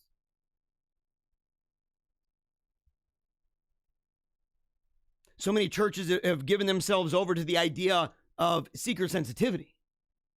They've loosened the belt. They spare the rod and they've spoiled the child. And now, heaven is taught constantly from the pulpit and hell is in the home. Hell is now not just in the home, but the home being the core of our civilization, of our culture, the home being the core. All of a sudden now everything else is hell. And we're disturbed by everything. We're disturbed by everything because we've given up on patience. How do we say look, how many of us, if we're honest, how many of us even have the slightest clue of what Saint Teresa, what she understood by the word patience? Everything is at our fingertips. Everything is right now, right now, right now. Gimme, gimme, gimme, gimme, gimme. It's like that chick from Willy Wonka, man. I want it now. But Daddy, I want it now. Now, now, now, now, now. And that's what we do. That's what we do. We're little punks and little brats. Whining at God all the time. Blaming God for everything all the time. You think you had it bad? Oh, let me hop on Amazon real quick, and order all my food. Let me go turn up the thermostat. Let me go to the dentist. Let me get some antibiotics. For crying out stinking loud. We have no clue. We have a question. In fact, a lot of people might say, well, okay, what did she mean by patience? What was the situation? When was she alive? It doesn't say. I wonder how many people have gone on to look her up right now. Could she do that? What if she wondered about other people like that? What was around at their time? She'd have to at least have the patience to read about it. To go and, a library, walk around if she was even able to. The library inside, whatever. Our patience is toast. We blame God for everything. We're literally those wicked brats that sit on God's knee and slap him in the face, thinking we've done something special.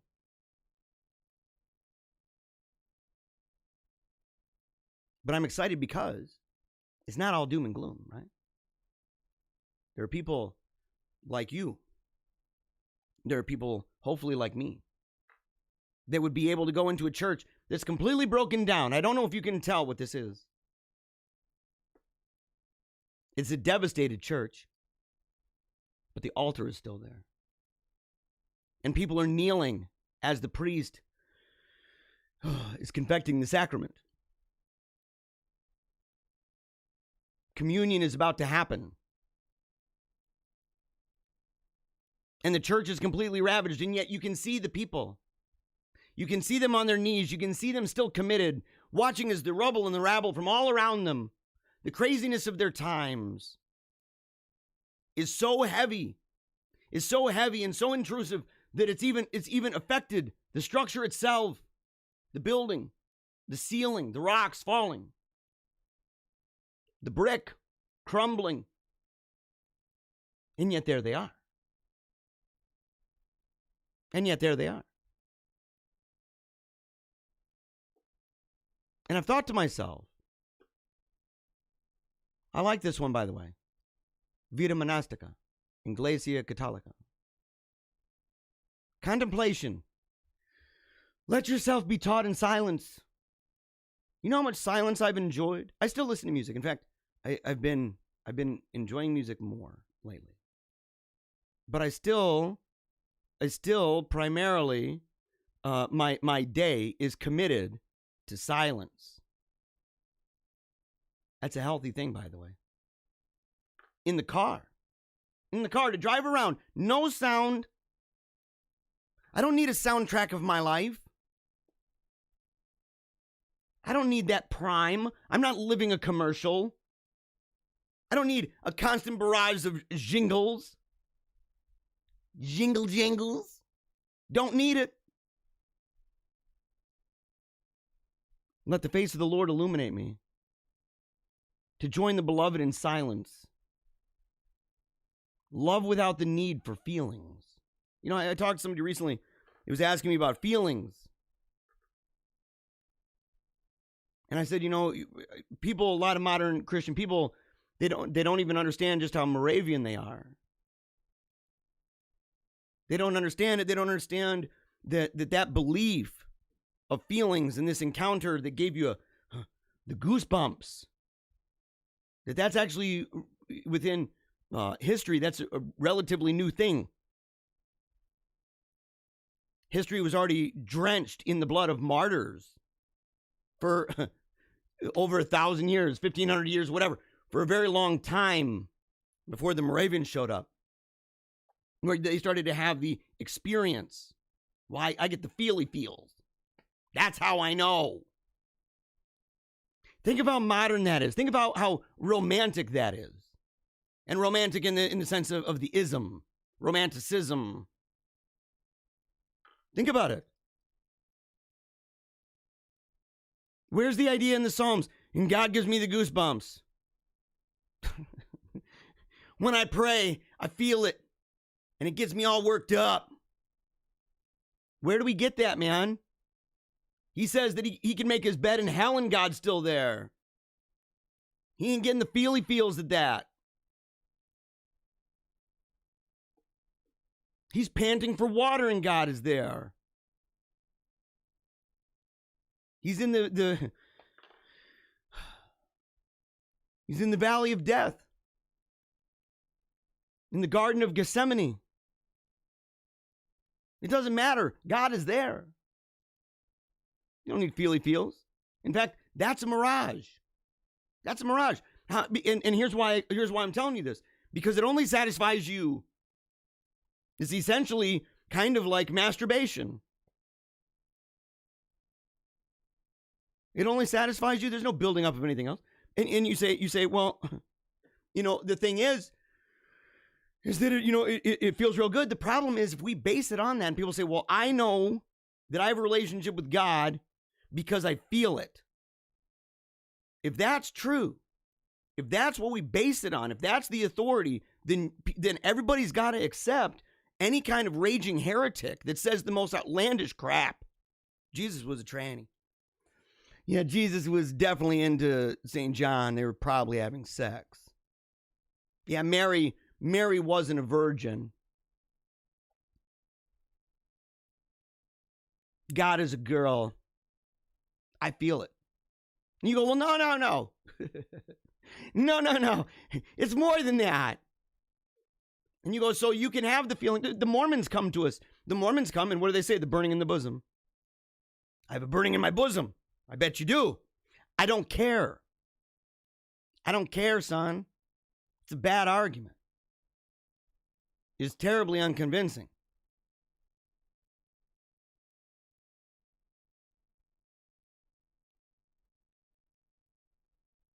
Terribly, terribly unconvincing. Let's see. The full trust in God who acts without feeling it. The prayer that transforms without being noticed. God acting when he seems to be doing nothing. God transforming the heart without touching the senses. God modeling in me the image of Christ. Yes.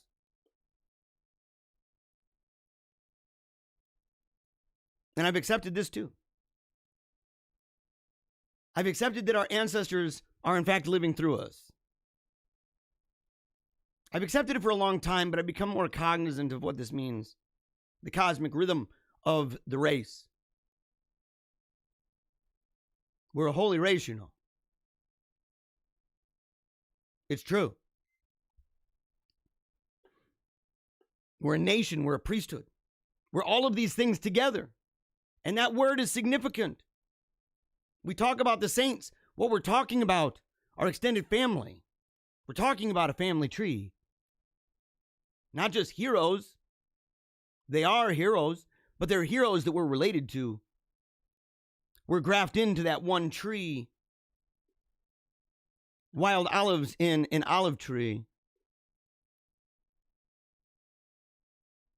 But if we realize this and we say, well, we're connected, we're branches that are connected to something that's got roots, something that goes way back, something that involves other people who passed along ideas, often at the expense of their lives, at the cost of their blood. If I believe that, then I have to accept the idea, if the ancestors are in fact living through you, are you making them proud? Are we? Are our ancestors proud Would they be proud if they were like, hey, man, what do you do? And you're like, I eat a lot of, fries and chicken nuggets. I eat a lot of fries and macaroni and cheese and chicken nuggets with a bunch of ketchup. I do that, and I watch a lot of Amazon Prime. And you're like, what do you mean? I'm watching a show. Like a play? Yeah, but it's like, if there was maybe 300 plays in a row. Have you seen them before? Oh, yeah, it's like my second or third time. I really love it. Yeah, it's raping you. It's raping you. It's raping all the life out of you. You're being molested. But in a sick way, it's like that Nirvana song, Rape Me. You want it. You want it because you choose it. And you don't even try. It's when people can say, yeah, but you can choose what you don't want, right? Doesn't Paul say that? You can choose what you don't want. Totally true. Totally true. But he also fought it, right? He pummeled the flesh. He literally hurt himself. Mortification, man. Mortification.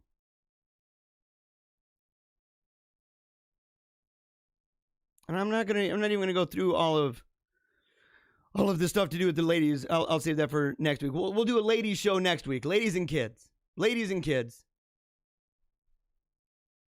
And instead I'm going to talk about the Faust thing.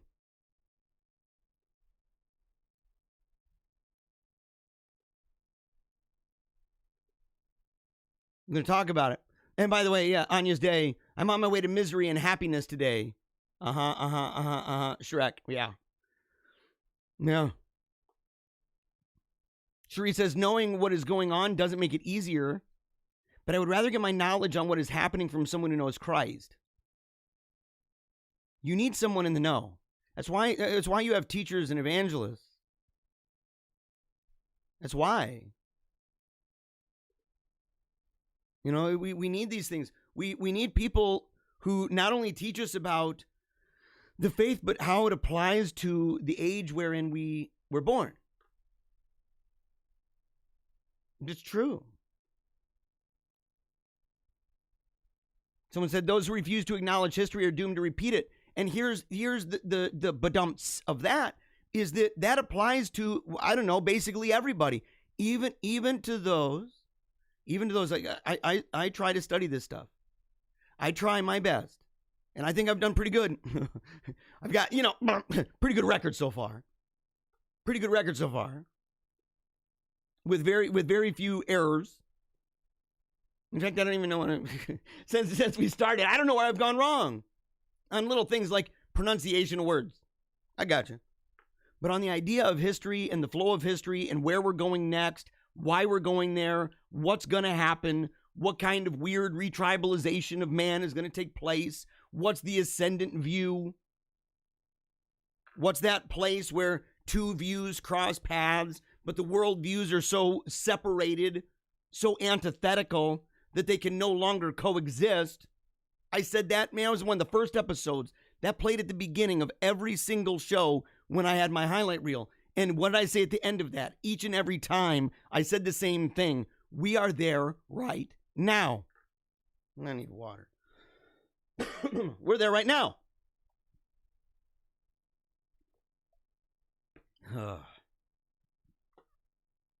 So the question is, what do we do? I said, look, we could talk about that all day long and say, oh, yeah, look at the place within the cycle. Look at the place within the spiral of history. Look where we are. Look what's coming our way. Look at me. I've been right all along. So what? So what? So what and what now?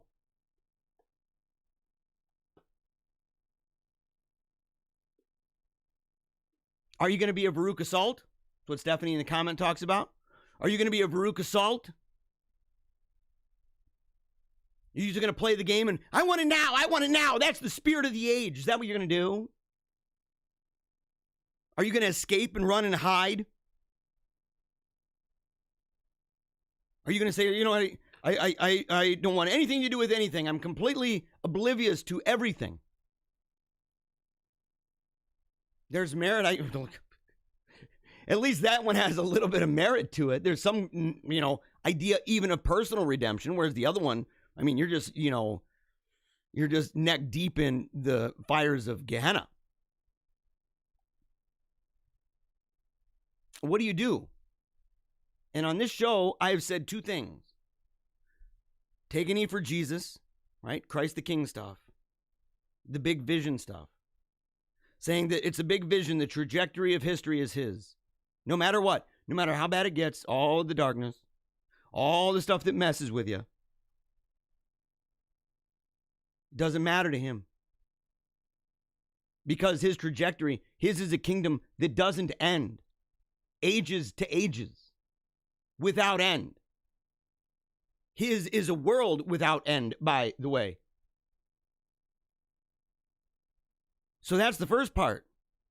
But I know a lot of people who sit there and they still, even, they might say, yeah, I believe that. You tell me that, I'll tell you, no, you don't.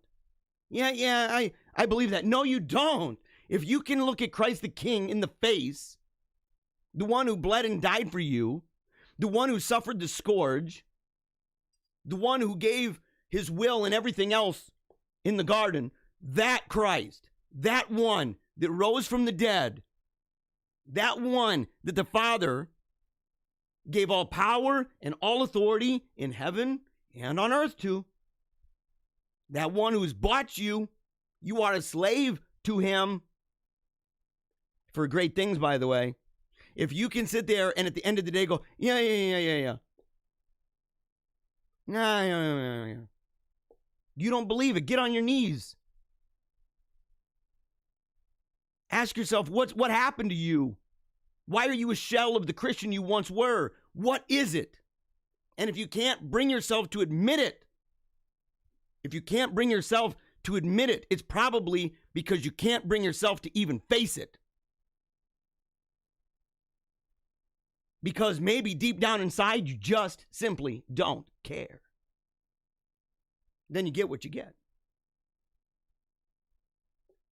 You can't have your cake and eat it too. You're going to sit there.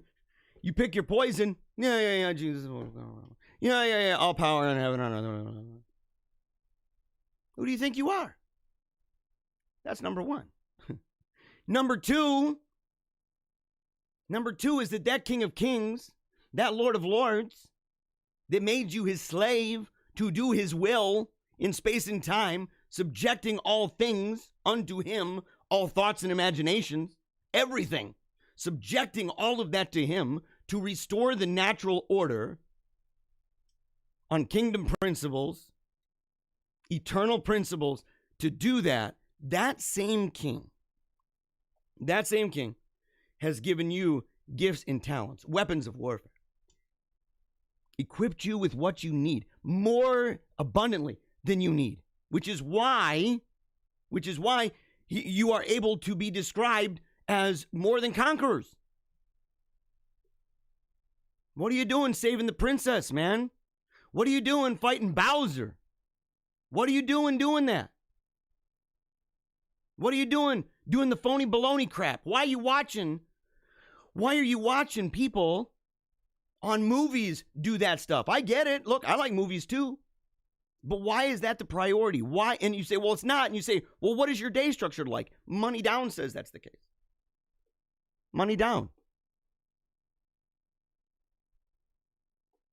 So here's the deal.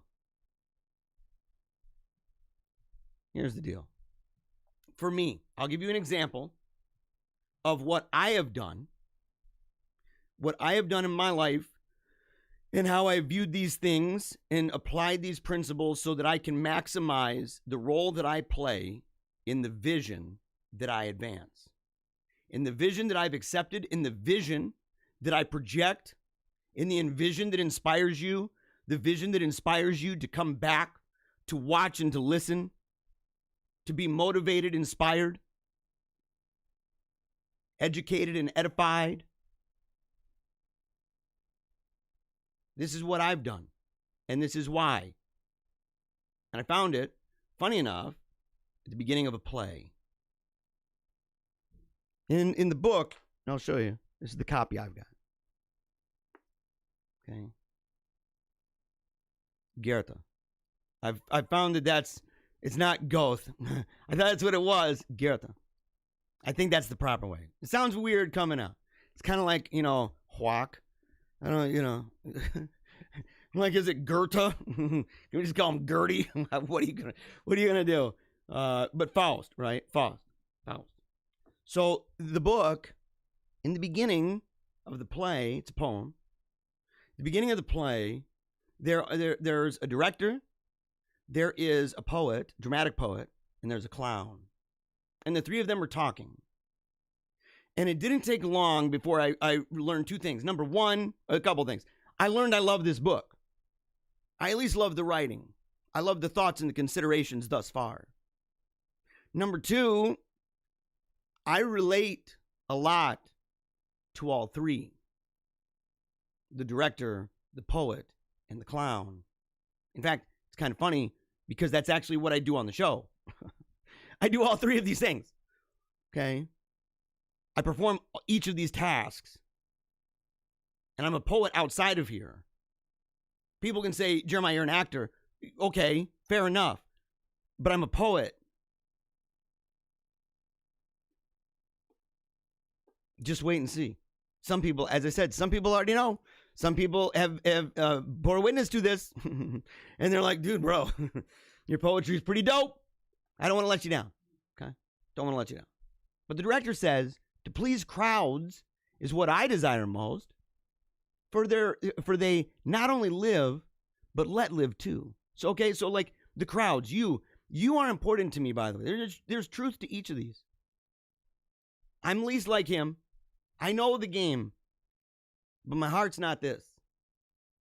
I know that Saturday nights would give me more views. I know it. I know that I'm probably going to walk away from this particular show today, no matter how hard I tried, no matter how good I think I may have done, with numbers that are sad. And that's okay. In fact, it's kind of the way it's going to go, because this is not fundamentally, at the end of the day, the live show that I throw out to the world is not where it is. I know it. But I also know that when I do the live show, when I see people at the bottom here that I'm looking at, like Rachel, ow, we miss you all too. People in the comments. There's a relationship there. The boards are up and one sees post by post, and everyone expects a feast from you. It's true. People do.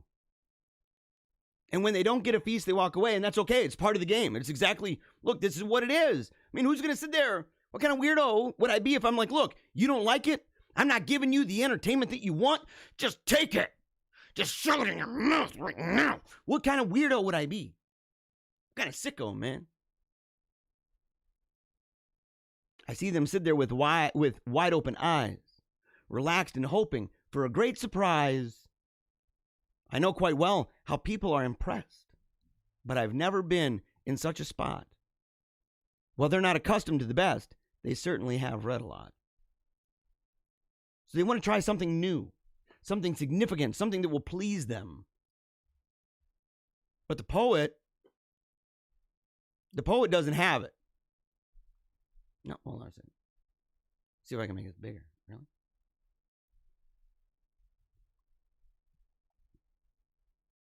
Okay, so continuing on, saying that these people, right, the crowds, they fight and they push each other, coax and vex. And as in famine time, for bread at baker's door, to get a ticket almost break their necks. This wonder works upon such different men. The poet only, friend, do it again. So they know that to do this well, that you need the poet. You need the actor.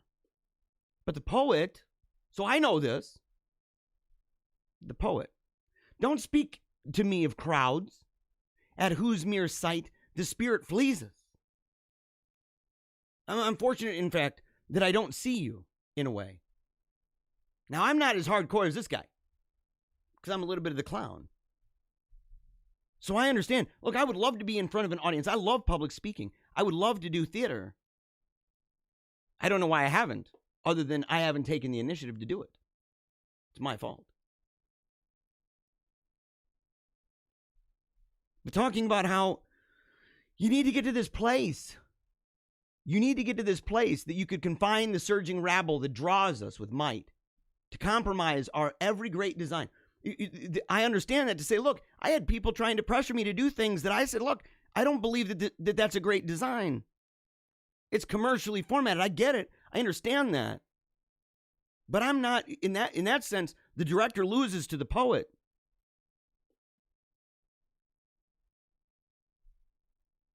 And I love this. What deep in our breast was thus inspired? What shy lips babbled in a quiet hour? Clumsy perhaps, and rarely as desired, is swallowed by a savage moment's power. And years may pass before it is acquired its perfect form and opens like a flower. Glitter is coined to meet the moment's rage. The genuine lives on from age to age. That's what I've said about live videos. The moment's rage. Here today, gone tomorrow. People aren't going back to watch it. It has to be genuine. It has to be the poet. But the clown's right, too. Who would amuse the folks today? That's what they want. Give them their fare. People do, right? I can say, turn off your cameras. Turn off your cameras. Remember, I used to say, that people are like, well, why are you telling people to get on social media and you're doing it by doing social media? And I said, because everybody's in the freaking bar. If they're going to be there, what do? You can kick against the goads. I'm sure there were people who were really opposed to the telephone. The presence of a decent lad out there amounts to something, I should say. Is it better that I'm here than I'm not? I'll let you decide. Who knows the art of pleasant? Oh, hold on a second. Yeah, okay. Who knows the art of pleasant self-expression need not resent the popular decree. So this is a popular decree. This isn't something that you control, man. He thrives on widespread appreciation and moves the mass more certainly to be exemplary in every fashion, give rein to many-throated fantasy.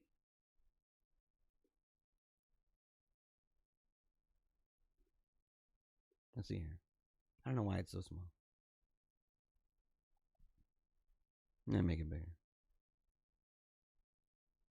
To reason, thought, and sentiment, and passion, but mark it well, not without foolery. You do not even know the lengths that I had to go in some cases to defend the idea that there was going to be a little bit of insanity in the show. And not just because I'm present. I'm insane. I'm completely Looney Tunes, man. You know it. You know it. You like to turn it on. You like to turn it on to see a man tear himself into a million pieces. To lay it on the line. And to do it not without foolery.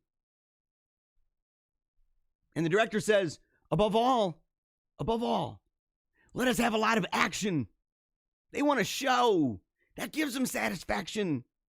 The more you can enact before their eyes, the greater is your popular acclaim. And if the crowd can gape in dumb surprise, you gain a celebrated name. I love this. The mass is overwhelmed only by masses. Think about that. When people, and the comments make it worth it, because you can bounce off comments. Something I say may affect one person, but not another. But if I react to the reaction of the crowd in the comment, that reaction and reading that aloud or showing that may have an effect on another person who then engages with that. It's like in an audience in a theater. If somebody laughs at a scene, you may end up having a whole bunch of people laugh who weren't necessarily thinking that was the funniest thing they'd ever seen. They're affected by the masses. Each person affected in a different way, but that relationship, it's true. So you have to give it to, if you give a lot to a lot of different people, you're going to get that reaction, and it's going to build up and build up. So why, the director asks, why do you want to do something grand?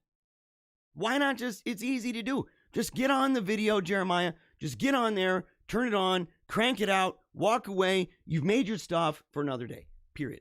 End of story. Why construct a whole? And in the end, he's right, because the public takes it all apart again.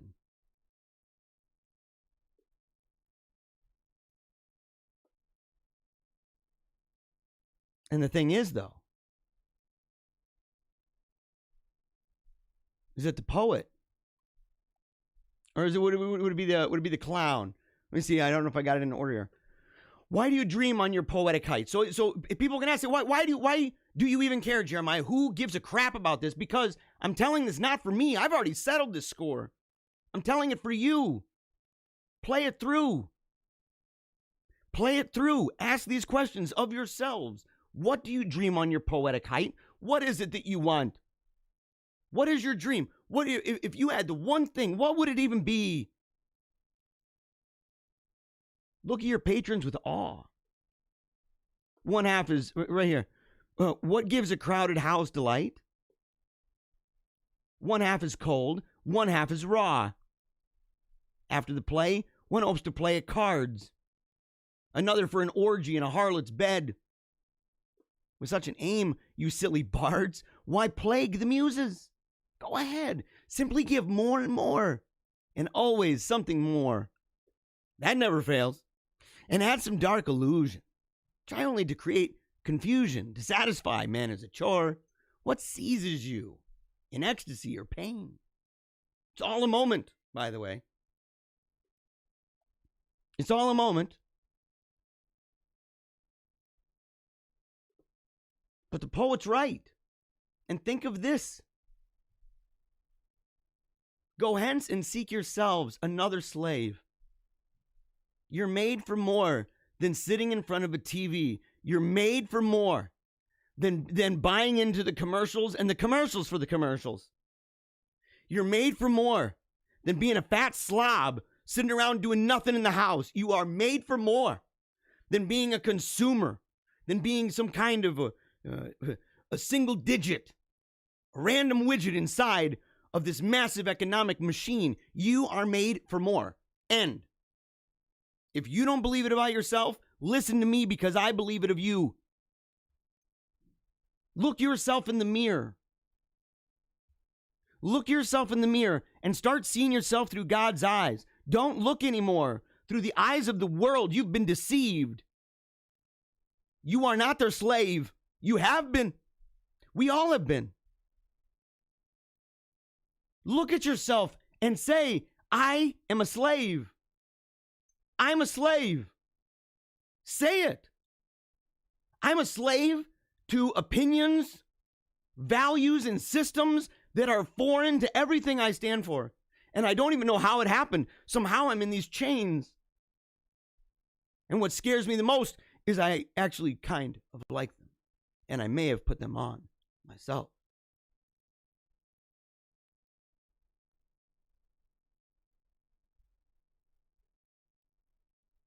For me, it was this. The right of man that nature granted him, the noblest right of the poet, ought to waive.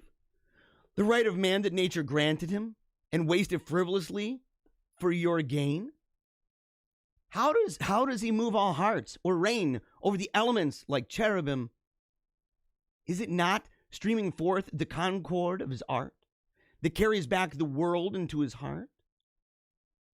When nature forces the unending thread upon her spindle in indifferent tread, when all the living lack the least rapport, each playing his disgruntled part, who scans the selfsame lines as they unroll, bestowing life and quickening rhythmic motion, who calls each single voice to celebrate the whole, so all may blend in musical devotion, who creates tempests to show passion's powers, the last red clouds to grace the mind's repose, who scatters all the spring's most fragrant flowers, wherever his beloved goes, who twines green leaves, worthless as common clods, to wreaths of honor that stay always fresh, secures Olympus and unites the gods. The strength of man and poets become flesh. I'm going to end with this. I don't even need to go any further. I could. But the thing is, the clown. So look. So here you've got. Think of what you've got.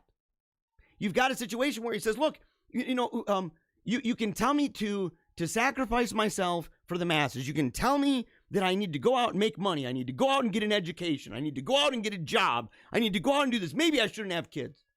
Maybe I should travel around and try to figure out what I'm going to do. Maybe I should do all of that first. It's what the world tells me. It's what the world says gives me value. But what gives value to this man? What gives value to me? What gives value to you? Only you know. Have you thought it through? For the poet, it's somebody who's reaching into life, okay? It's somebody who's taking the common thing and making something grand. It's somebody who's taking a moment that may have even, or words that may have been shy and kind of sputtered out clumsily, and somehow making that into something beautiful, something elegant and profound, that person is able to do that. And what I am saying is that is true, not just of the poet, it's true of you. Because the ultimate poet is working through you. That's why. That's why. Because God is writing a beautiful story in ways you cannot even comprehend through you. It's synergistic, though. You don't just sit there and say, well, God's doing a great thing through me, as you sit there on a couch watching Amazon Prime. It doesn't work. As you sit there at the dinner table, all the family sitting there looking at Facebook, that's not how it works. God is not doing that. Cut it out. But the idea is that those common things, I've stressed it here, haven't I? I'm not putting anybody down when I say Johnny Q and Sally Sue. How many of you love identifying as that? And it's okay. God made you. You're Johnny Q. God made you. You're Sally Sue. God made you. You're never going to be a royal. You're never going to be some part of the aristocratic class. You don't even care. You want to do what's right. You want to do what's good. You want to do what's beautiful and true. You want to experience things in this world that God has for you to experience. You want to be used by Him in a way that's going to impact not just yourself, but your children, your family, your church, your city, your state, your nation, and your world. And not just now, but for all time to come. There's no shame. There's no shame. And in fact, if you are somebody who cooks food, let's say you're a cook at a diner. You're not a master chef. You're a cook at a diner. So what, man? Make that food the best you can. Make that food the best you can. Make those things in such a way that you give it the absolute best. And not for eye service to men, but to God.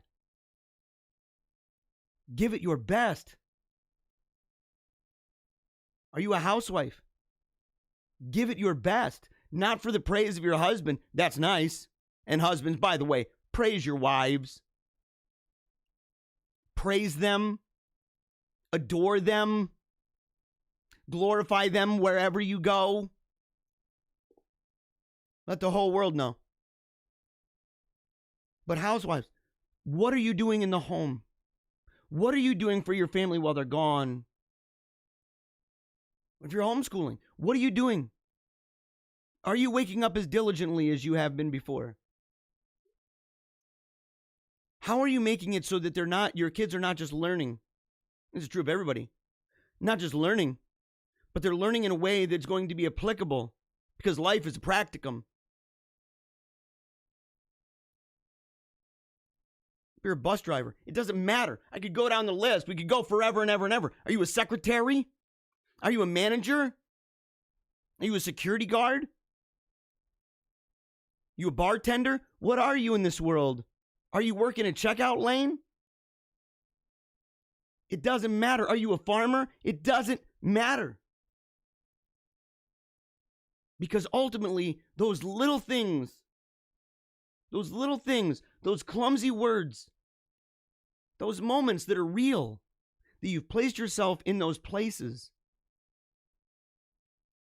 to see those people and their faces, to be able to be near them, to encounter them in a real and a tangible way, that when you do that, even and maybe especially when it doesn't go as well as you hoped, that God sees that as glorifying in a weakness, and he transforms that simple thing into something that's like a garland to wear on your head.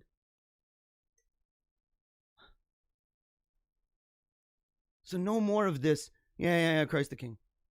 Don't you dare. Otherwise, you're nothing but clumsy words. You're nothing but weakness. You're nothing but filthy rags. You're nothing but grass that's going to be burned and disappear. You're going to be a wind that is here today and gone tomorrow. And if you keep it up, you're going to be, kind of like somebody past some wind going past. And it's sticking around too long and people are like, blah, blah, blah. Don't be that. Don't be that.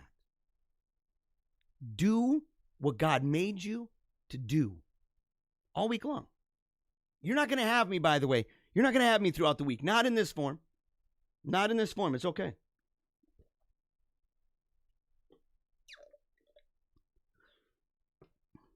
I need to do better about getting water, by the way. Before the show, I forgot it.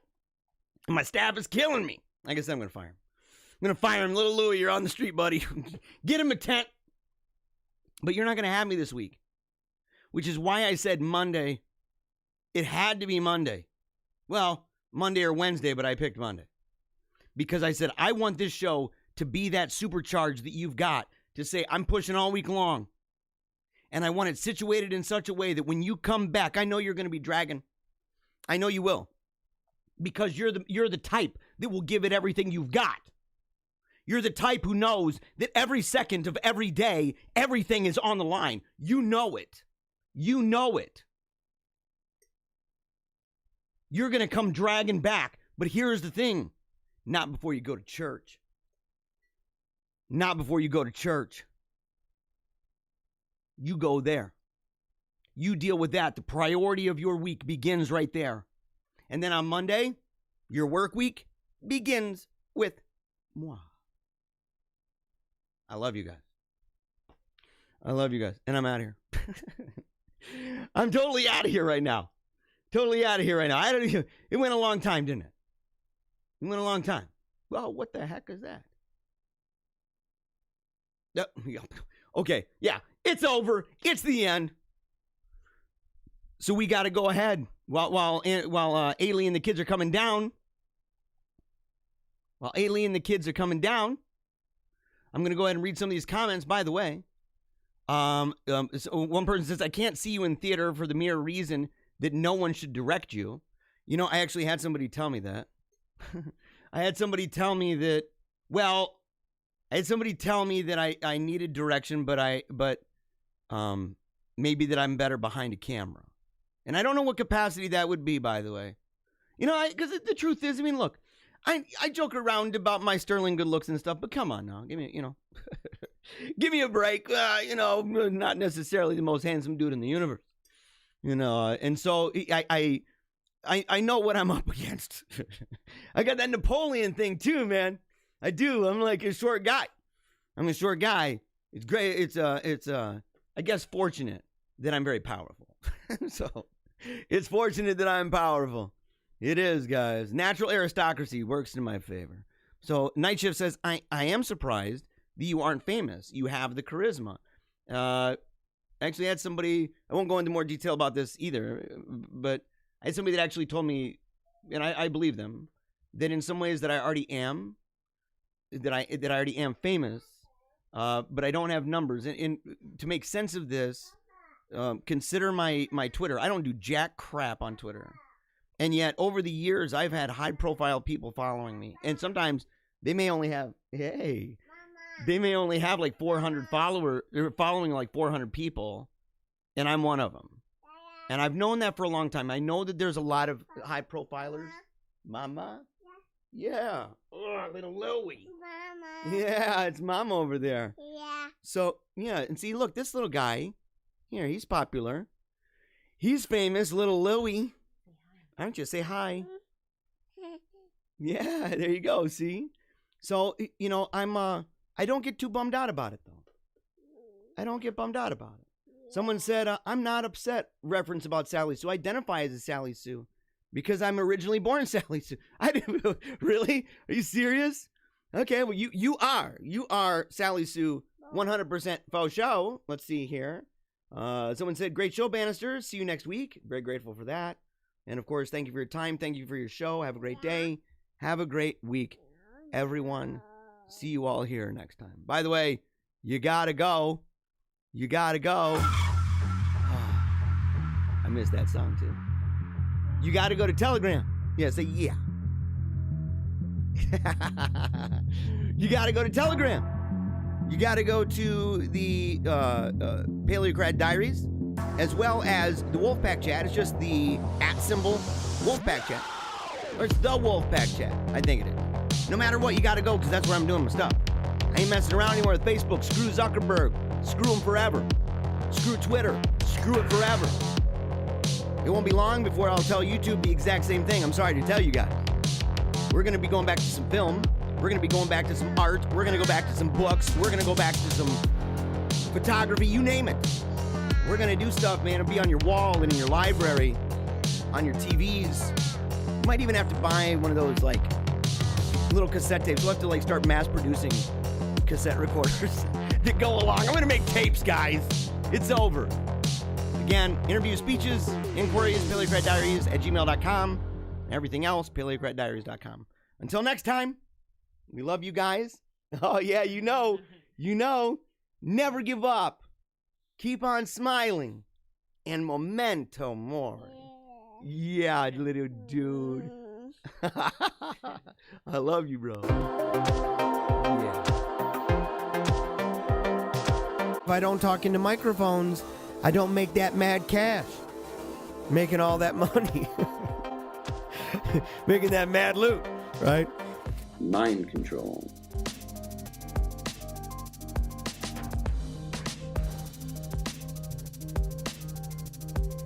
So we see the minority elite imposing their ideology on an unwilling and resentful populace. This causes a backlash. People get ticked off. The left is working long and hard to make us feel as if we've done something wrong. Worse yet, that we are the problem. Don't let people just rip on your heritage. Don't let people just rip on your traditions. Don't let people rip on your heroes. Stand up for what you believe, what made you who you are. So unless this disenfranchised majority begin standing up for what they believe in their heart of hearts to be true, I think we'd be left with nothing more than a dirge, and maybe a funeral procession.